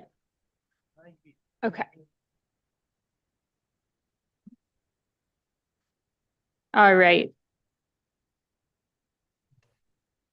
Yeah, we see a rumpus room. All right, item 3, the McConnell edition. Request of Bonnie Sangster Holland, agent for the owner, William McConnell, here for conceptual review of a 90 square foot sunroom addition and 405 square foot addition to the existing single family dwelling. The following structures exist on the parcel: 1,391 square foot residence, a 419 square foot detached garage, and a 116 square foot shed.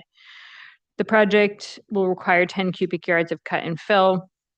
It's a 0.47 acre parcel located at 982 Torno Road in the Mission Canyon Community Plan area. You can go ahead and state your names and give us your presentation. William McConnell, I'm the owner. And we've completed a couple other projects prior to this over the last 2 years. We had the house leveled and underpinned with helical piles. And it now has the old roof. It's been replaced with standing seam steel over rigid foam insulation. Okay. I'm Bonnie Sangster.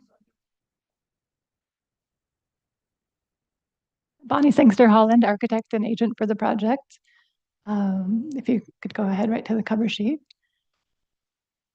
The existing home was built in 1956, and you'll see in the photos, it's just really nicely kept up, and we're just continuing to improve and make it last longer. It's located on Torno Road.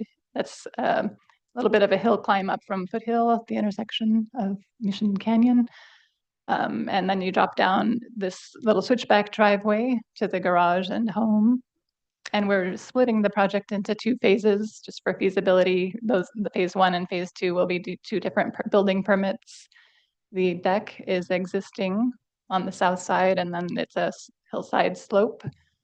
There's an existing sunroom over the deck that we are going to rebuild and replace. And then phase 2 is a bedroom addition of about 405 square feet on the west side.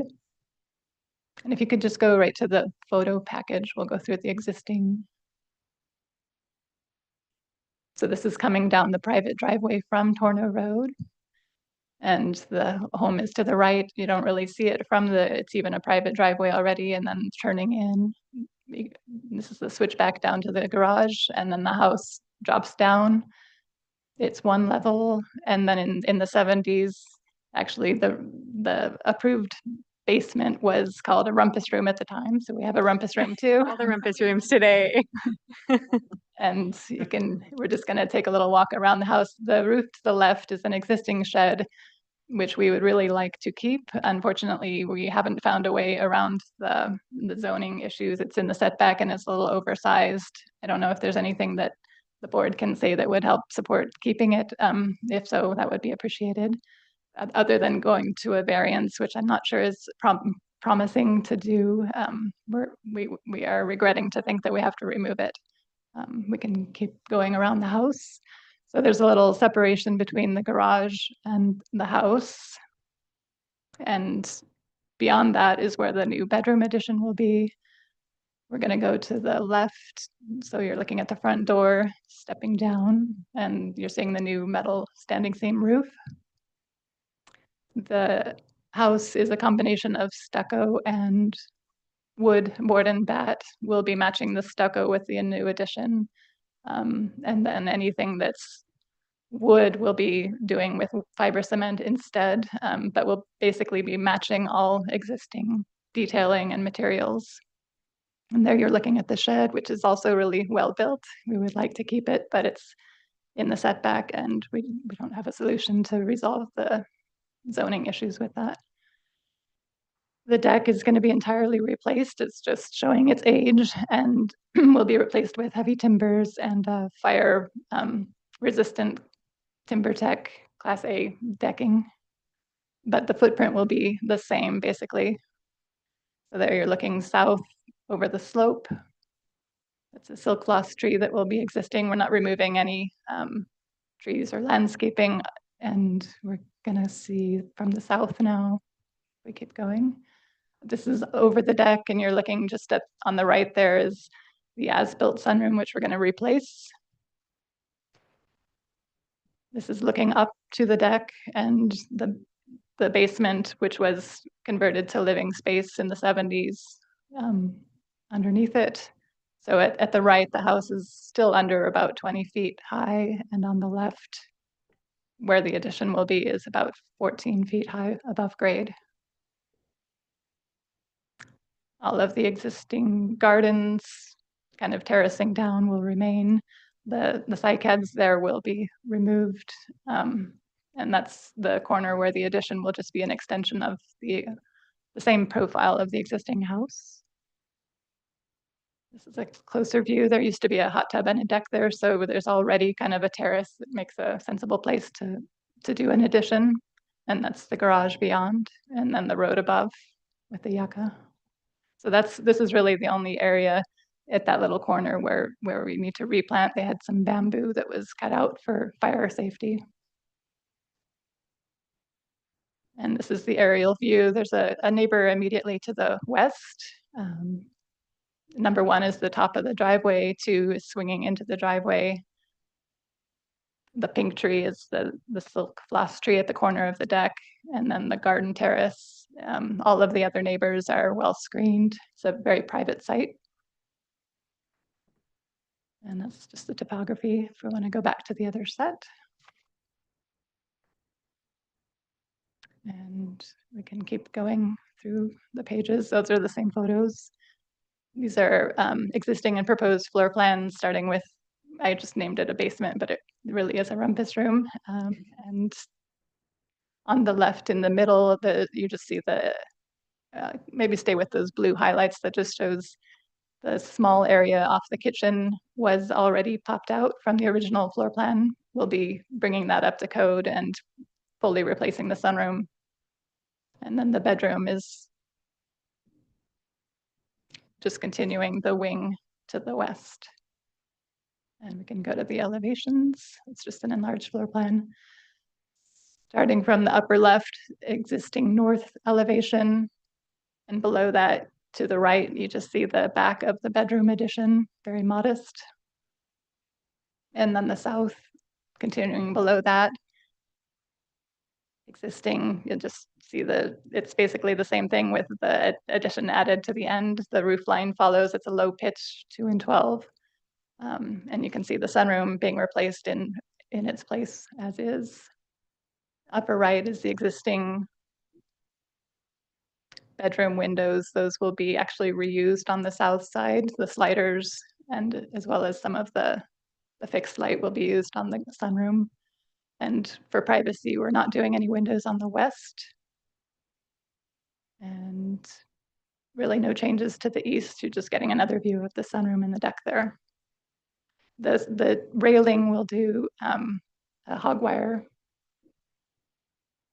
guardrail post or guardrail panels and otherwise heavy timber for the supports and the decking, I said. These are sections. The top section is through the middle kitchen and sunroom, and we're not touching the existing metal standing seam. The sunroom roof will actually tuck right under that, so it's intentionally low and flat. And the only grading is at that west addition, very minimal, continuing the crawl space and profile of the existing house, and then keeping a 5-foot clear area right around the perimeter of the house, and then continuing a little bit of planter terracing. So these drawings are being updated per incomplete comments from staff, and when we resubmit, I'd appreciate hearing from staff. If my intention is not really to detail much beyond these plans, because we're just matching existing conditions in all areas, materials, and whether we can just come back for preliminary final to consent. Okay. To hear that. Yeah. I think we can speak to that from like what it looks like to us. I think you're probably most likely going to go through building and safety. And if there's anything specific that you're looking for to, I'd like my next submittal to finish everything off. It's a simple project. And understandable. Yeah. Okay, we'll move on to questions from the board. Yeah, how do you deal with fire? Seems to be the biggest problem here. Like, what is like fireproof wood? What's your approach? The new addition will be stucco, and any soffits will be cement fiber. Anything new will be non-combustible. We'll look at pricing on fire retardant timber, but otherwise heavy timber still meets the WUI code. The decking will be Class A. The panels would be wire. As far as the existing wood siding, it's just like really, it's really in good condition. The roofing already has done a lot, and keeping that 5-foot kind of non-combustible zone is, we're doing everything we can, which is feasible. It's kind of a stretch to think of changing out that siding, but we've talked about that. I don't think it's in the picture cost-wise to do that, and it's in such good shape, and we're just doing what we can otherwise with landscaping. And yeah. Any other questions from the board? How far off the property line is the shed? It's a couple feet off the property line, and it's also within 5 feet of the corner diagonally from the house. It's just under 11 feet tall at its highest. So there are a few variations within the code where you can do sheds in setbacks, and it just doesn't meet all of those without lowering the roof or chopping off an end, and it's all just so close. But yeah. It is under 120 square feet. Yes, the interior floor area is. Does it have a foundation? Has a very good solid foundation. It was on skids. Yeah. Yeah. And it's definitely less than 4 feet off the property line. Yes. Mm. A modification would allow us if we were 3 feet off, but we're within that as well.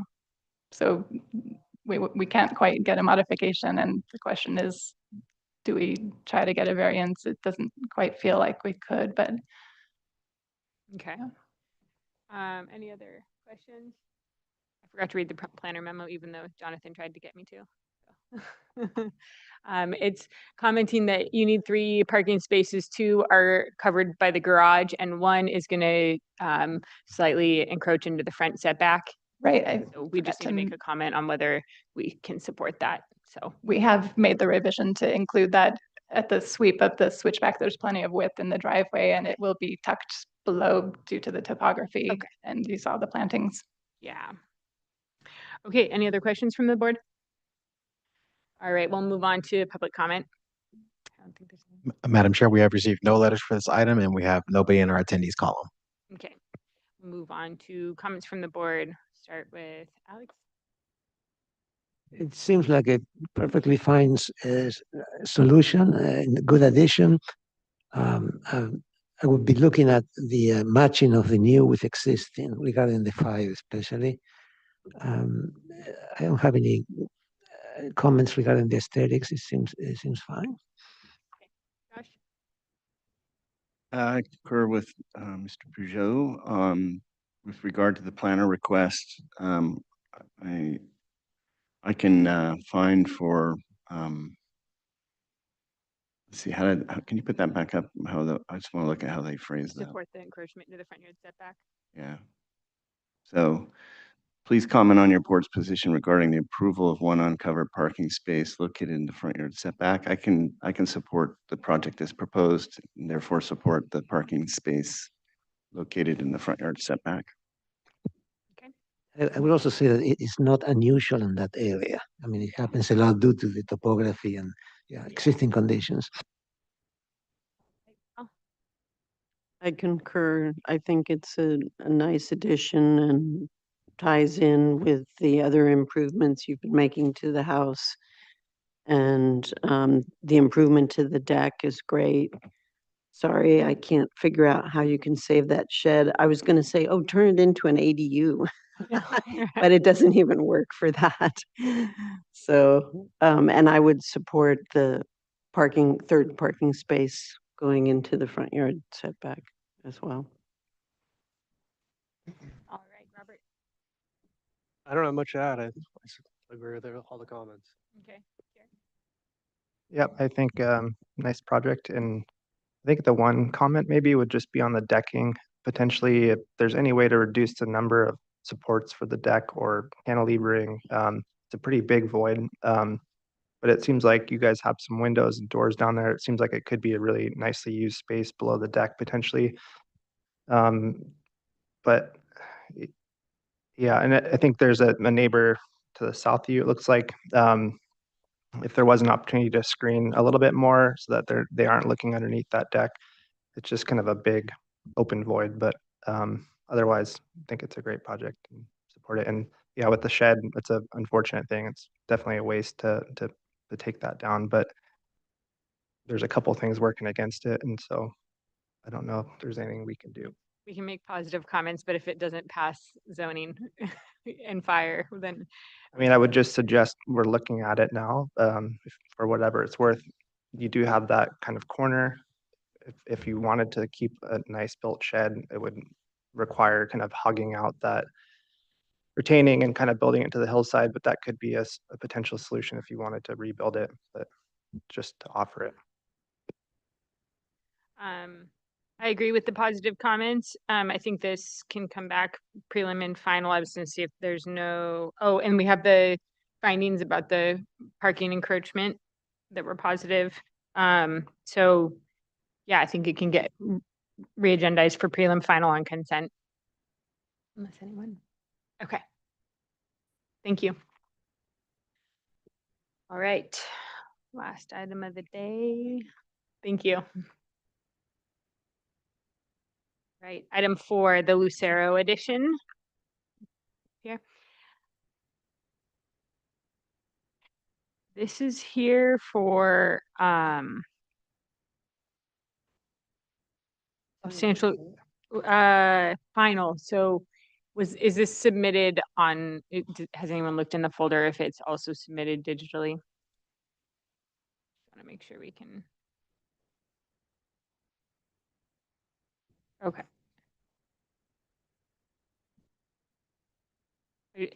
Just before we get into it, is there any difference between what's physically in front of us and what's on the board? Okay, just because for the record on final, we have to check it first. So this is scheduled for preliminary or final? Final. It's a long project description. I'll read through it.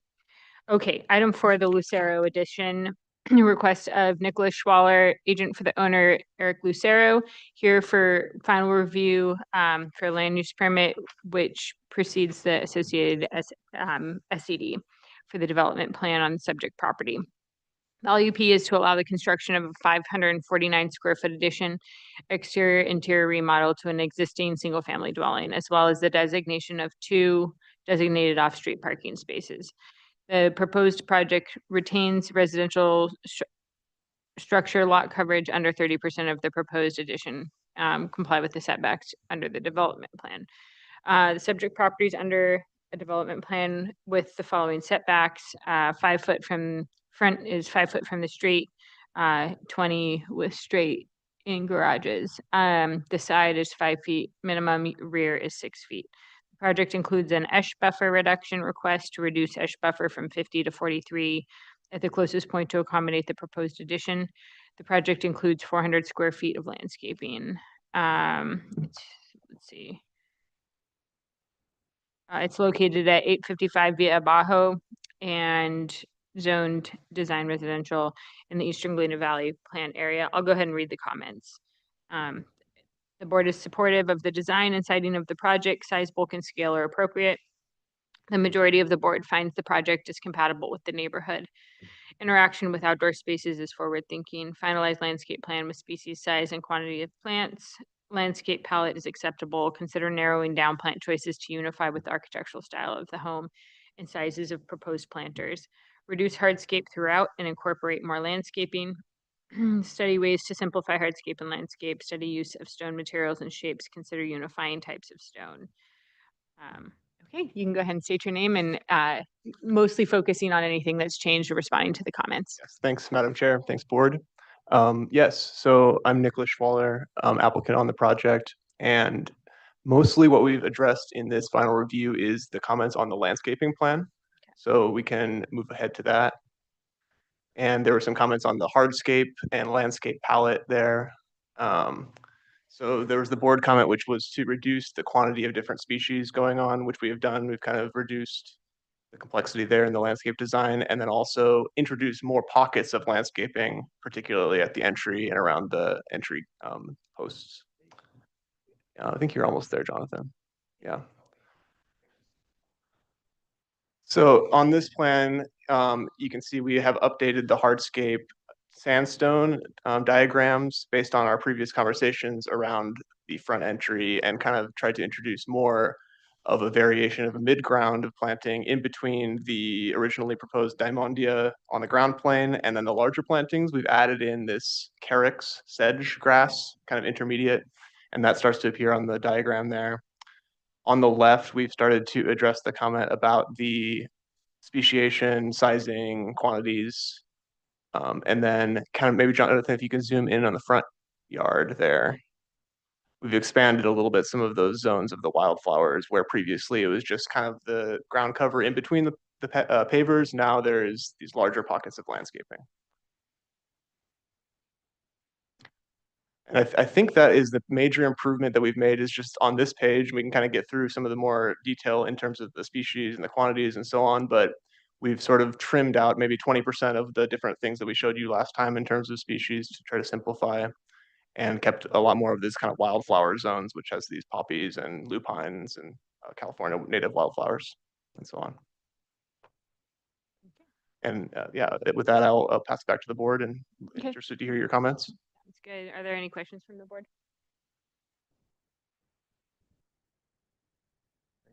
Alex? Okay. Yeah, can we go to the elevations, please? I was just wondering about the colors, if there's a baby blue or maybe the color elevation somewhere, they are shown somewhere. Yeah, where the front, the top, or where? No, I think Yeah, they are. Yeah, is that the color you're looking at? Is that baby blue walls? Is that? Oh no, I think in the renderings they appear kind of having a bit of a blue, kind of colder tone, but it's kind of like on the material board here. It's this kind of Which one? Square sample directly left of the plywood. You're talking about the overall exterior material? Yeah. Rapuja. Yes. Just cast in place concrete, but I think the renderings have kind of an atmospheric blue kind of color on there. That one? That one, yeah. Gray one, is that what it is? Yeah. Mhm. The square. The only blue is Quite a difference. Okay, thank you. I have a question. Oh, Go ahead. This is a question for the landscape architects.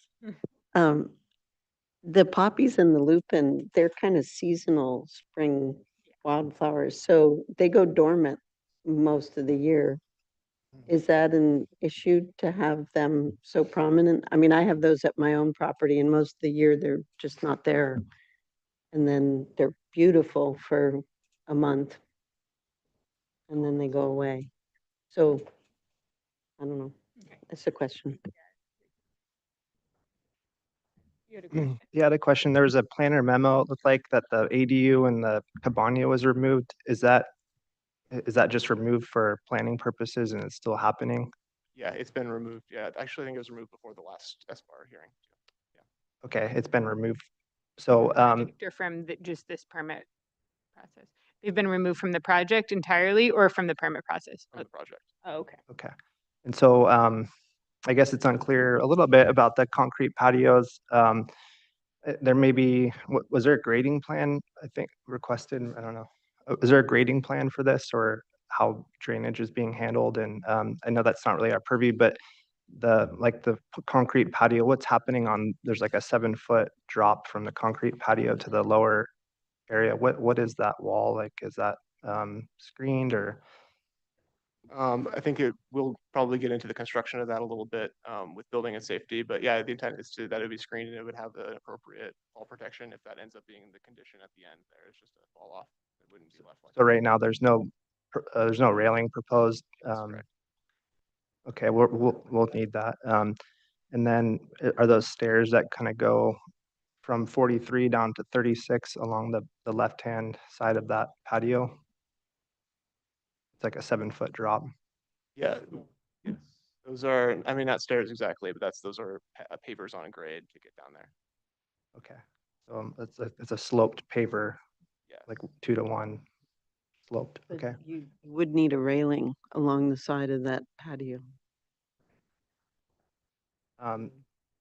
We'd be happy to provide like some visuals of what we would propose for railings to the board if that's within the purview of this board. Yeah, I think you're here for final, so we would need all those things. And then for the screening on both sides, it looks like there's vegetables and things on the property lines. Is there any? There's no hedge being proposed, right, on either side of the property? There are fences with vines being proposed on either side. So there's this kind of jasminoides. There's a photo of it up on the upper left. That's been proposed as kind of the predominant vine along the two east and west property lines. Okay. Trichospermum jasminoides. Were you not requested in your land use permit process to include a grading plan, grading and drainage? I don't believe so. No. It's a lot of grade change. Well, because I think it was because the main house, which is this LUP, is basically level, and then the ADU is on the far end there, and that's where a lot of the grade is changing. There's no ADU, right? Which, yeah, no longer the ADU. Yeah. So, but you are proposing flat work, and that's interesting that they did not change. Was the existing condition that there's a concrete patio there? No, there's some kind of wood terrace walls there currently. So what do you propose? There is a patio and then there's another patio. I mean, there's like a. Yeah, one slightly lower than the other. How much lower? 1.5 feet lower. And then there's another patio on the right as well. That's right. Am I missing something? Where's this ADU? It's not happening anymore. Yeah, but It was like the cause of some of the site planning, but then it's been removed now. Yeah. Is the intent to put an ADU there in the future? Well, I think that our planner advised us to remove it from this LUP because we had it in there at the beginning, and but then there was a comment which was this LUP should not contain the ADU, so we pulled it out last time around. So I think it will answer some of our questions. So whether the intent of that space is to have an ADU in the future, because otherwise we're probably going to have a lot of comments on a giant concrete slab. Right. So our intent is to have an ADU there. Okay. And so we are following the route that has been essentially told us by the planner, which was to include it here, but then to go with. Madam Chair? Yes. Is the planner available? I know, yeah. Why? Yeah, because maybe it would be very better unusual. to not show a patio there. Staff for the planner, because it seems to be, normally lately when we've seen these go through with the ADU not not included in the submittal, it makes more sense to have the ADU shown, but hatched as a not as permit per separate permit. It gets very confusing when we have, yeah, a concrete slab that, Well, like but the concrete slab is not going to happen. An ADU will have footings. It will not be a patio, right? So looking at what's actually happening. what is that? It's, I'm making the comment because it's to save the applicant headache, because otherwise we will make all these comments on a slab that's not even happening, so. No. Madam Chair. Yes, Joe. So, yeah, so the planner's not available. He's out today, but I can speak to this. So there in the past, I think some planners have preferred not to show or have any references to ADUs on land use permit plans, because there is a distinction that the ADUs cannot require a land use permit. But what we have done on other projects is just as you've mentioned or alluded to, that you can put that it's a proposed ADU under a separate permit. And so that's something that is fine to do. And so I can follow up with the planner on this and just have them kind of give that direction, so it's easier for the board to understand the site plan. I think that comment makes sense.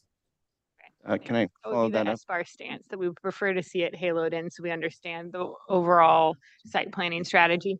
And Madam Chair, though, I'm still, Joe, can you explain why wouldn't they want to include the permit for the ADU in this application?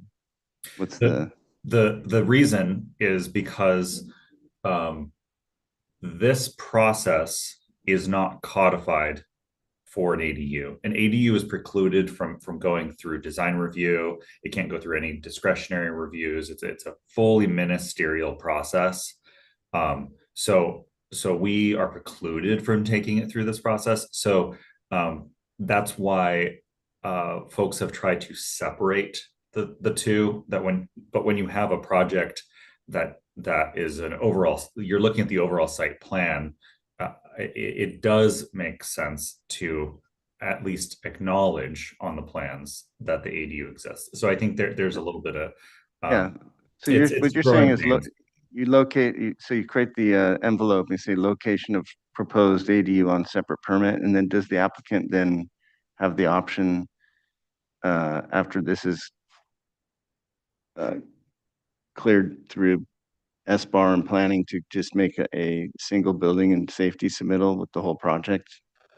Yes, and they're welcome to do that now, regardless of whether or not they showed the ADU on this site plan. It's the inland code says that an ADU requires only a building permit, not a zoning permit.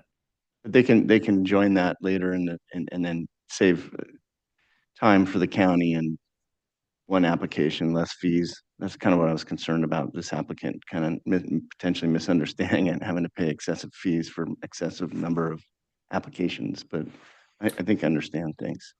Yeah, I don't think there would be any impact on the number of applications or fees. It's just simply just how the overall project is displayed on the plans.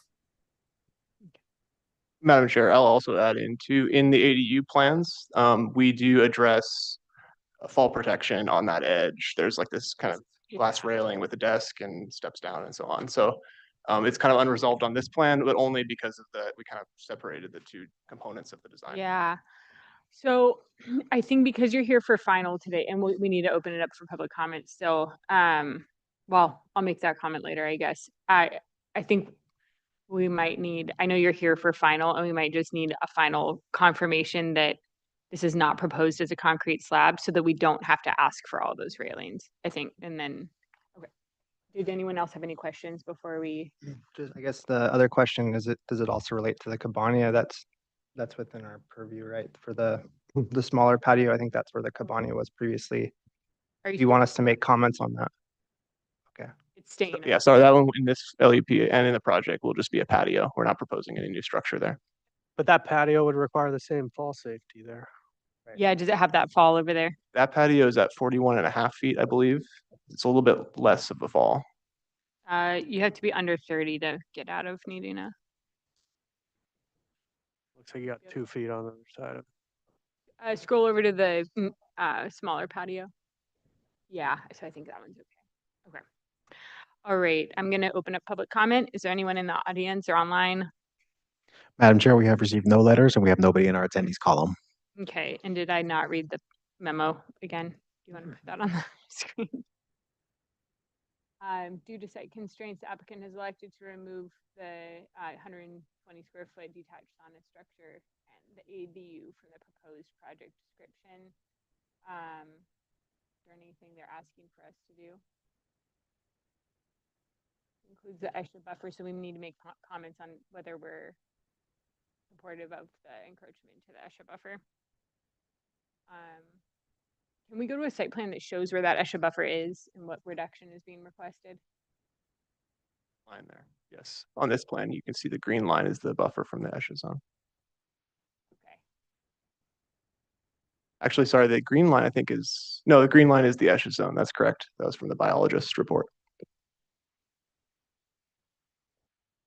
Does a spa require equipment that you have on there?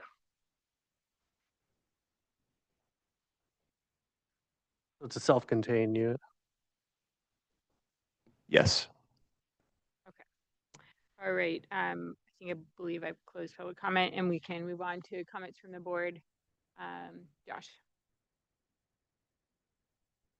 Well, it looks like all of the comments from the last review were regarding hardscape and landscape. So the board is supportive of the design, siting of the project, size, bulk, and scale are appropriate. The majority of the board finds the project is compatible with the neighborhood. So nothing's changed there. So no new comments.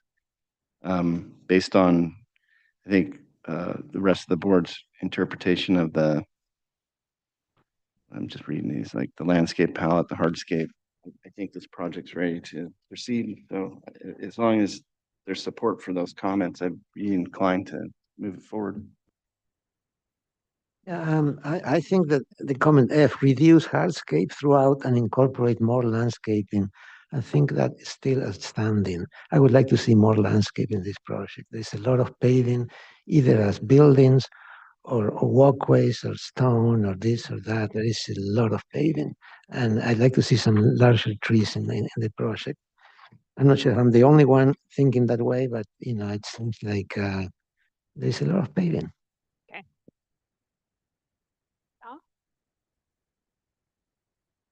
Yeah, I think that the comments architecturally stand from before, and I agree there could be more trees. Okay. And my question about the wildflowers too. Well, first, I would just like to commend you for, coming to the board with a pretty,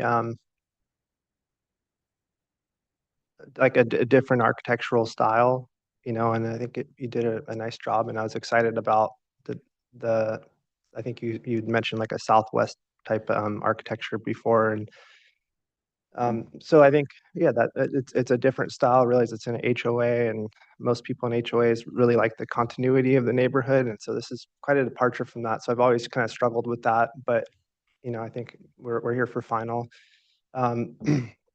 I was hoping for a little bit more detail with the architectural details of, the finishes of the concrete. I think we're putting a lot of trust into like how it's executed, and I think it could go one of two ways. I hope it's, going to be executed well, and there's the budget to do it the proper way. But in regards to landscape, I'll kind of focus my comments there. And I think, yeah, that it'd be great to have some context about these patio spaces and things, because right now they're not working out. So it's I think we realize there's a lot of fall protection that's needed, and slopes that aren't being dealt with. You need staircases to kind of get down as opposed to flagstone on like a 2-to-1 slope. It's just not going to be built that way, or if it is, it's just not the right way to do it. I think it really needs to, the landscape, I would encourage you to reach out potentially to someone that's really in tune with the plant palettes of Santa Barbara and kind of what works in different shade areas. I think to Val's point, there's a lot of wildflowers that are seasonal and they wouldn't do well on a north side of the building, kind of directly against the building. So I think from that standpoint, it's very busy. The architecture is quite a departure from the neighborhood, as I said, and the landscaping, I think, needs to really ground the architecture and be a little quieter. I think it just feels a little too mishmash of plantings, especially for an HOA. I don't want to keep beating the HOA thing, but I think it's important for this neighborhood as far as compatibility. I think it's just the building does not feel like it has the landscaping to kind of ground it. And I do think it needs some type of reliable hedge material on either side of the building. I think a tree, at least a tree in the front of the house would be needed. Can we go quickly, Jonathan, just to the first page? I think just the first rendering. Madam Chair, can I make a quick interjection? I think given that this is here on final, and there clearly seems to be some desire to push it further in terms of the landscape palette. And so if that means the applicant's going to be coming back to do this again, I think probably we're at a point where we need to be, well, we could be very specific about what we're asking for. And this might be, generally, the board doesn't like to dictate design to the applicants. So, More purviews in the. can, and it might make it easier so you don't have to come back here 4 more times. It's a challenge is making the board design the landscape. Yeah, I think clear comments is going to benefit the project. I also realized that I need to recuse myself. I forgot that this is the one that I can't see this house from my personal residence, but I'm in the lineal foot zone. So, but I think as long as we give clear comments. Right. I think the clear comment there's well, one that the landscaping, let's see, how could I word this?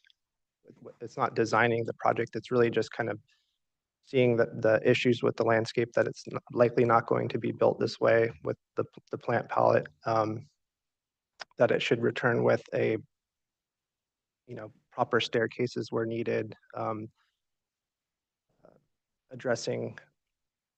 I think the hope was that it would return with a cohesive landscape plan that kind of it more grounds the architecture. And I think the comment was that the landscaping was pared down. I think that was from a couple board members. And I don't think that has been addressed yet. I think I don't know how I want to. That's it. The previous comment was good. Robert? Yeah, could you go to the landscape plan, please? I'll echo some of those concerns, and for one, when you're looking at the front of this house where you've got the planter with the bird of paradise in it, that space in front of it, is that supposed to function as a parking area? Yes. Is there any way to allow for your function of parking, but also reduce any of the amount of the paving there? So I would encourage you to do a study of locating where vehicles are potentially going to park, and then reduce paving where you don't need parking and open that up to planting. I would suggest that you again need to review the layout of the flagstone and see how flagstone is done in Santa Barbara. It's usually 5-sided cuts. Right now you have flagstone done in a way where if I saw it on a job, I'd probably not hire the contractor again. So I would encourage you to refine the flagstone design to what you want it to be. And then the planting design needs to rely on like foundational plants that are going to look good throughout the entire year, not be like seasonal wildflower plants. So I would encourage potentially working with a landscape architect that can help you narrow down a list of plants that will work with the architectural styling and will look good throughout the year. And then review the sizes of the plants that you have and the spaces that you're trying to put them. For instance, like in the back of the property of Ceanothus arboreus, and you have like 3 or 4 of them in each corner. Those are trees that'll get 30-foot tall. So, these are pretty constrained locations where you're trying to plant along the sides of these properties. And so I'd encourage you to use plant species that are appropriate for those spaces. And I agree with Kier that the screening is important here. So if you're going to rely on a vine, make appropriate space for it. And then where you have more space to open up, and I think hedging is going to be advantageous. Then in the back, the layout needs to include like stepways for access down the hill if that's the intent, because right now it just doesn't demonstrate that. And it also, I would encourage you, I understand that you're not, I don't know. I guess it would be helpful to see how the ADU functions on this layout, because the pieces of concrete just feel disconnected from the rest of the landscape design. And so there's not really an understanding of how that works. So if there's a way to, on a separate sheet, put the ADU on there and demonstrate how these pieces kind of interact together, because right now it's just tough to understand. Is the intent on the back side of the property to have a pathway? Is that what you're showing? You want to have like a flagstone path that walks all the way around the property? Yes, and that would be down at the lower grade base of the property there. Or Yeah. Well, I felt bad that I kind of, at the last comment, I wasn't that clear and I kind of was losing my train of thought a little bit, but I think you're getting a lot of comments on the landscape from us, and it's not to just kind of beat a dead horse. Essentially, I think it's that we're kind of beating around it. It really needs a professional landscape plan for this type of architecture to really elevate to your architecture. And it just doesn't feel like it's there yet. So I think the clear comment is return with a professional landscape plan that addresses all of these issues. I think it's just, yeah. Okay. So that's kind of the comment. We don't want to design the project, of course. We're just trying to give you some clear feedback here. And I just have a question. I think what I meant also as landscaping is trees. I mean, something that, tall trees.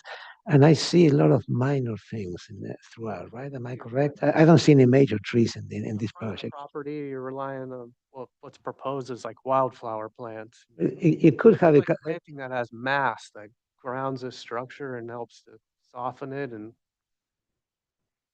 right now, what's being proposed just isn't really there. Yeah, It's kind of I support the comment of a professional landscape architect and the comment to reduce landscape, as we said last time, reduce hardscape, reduce hardscape and incorporate more landscaping. We said that last time. This is not a new comment.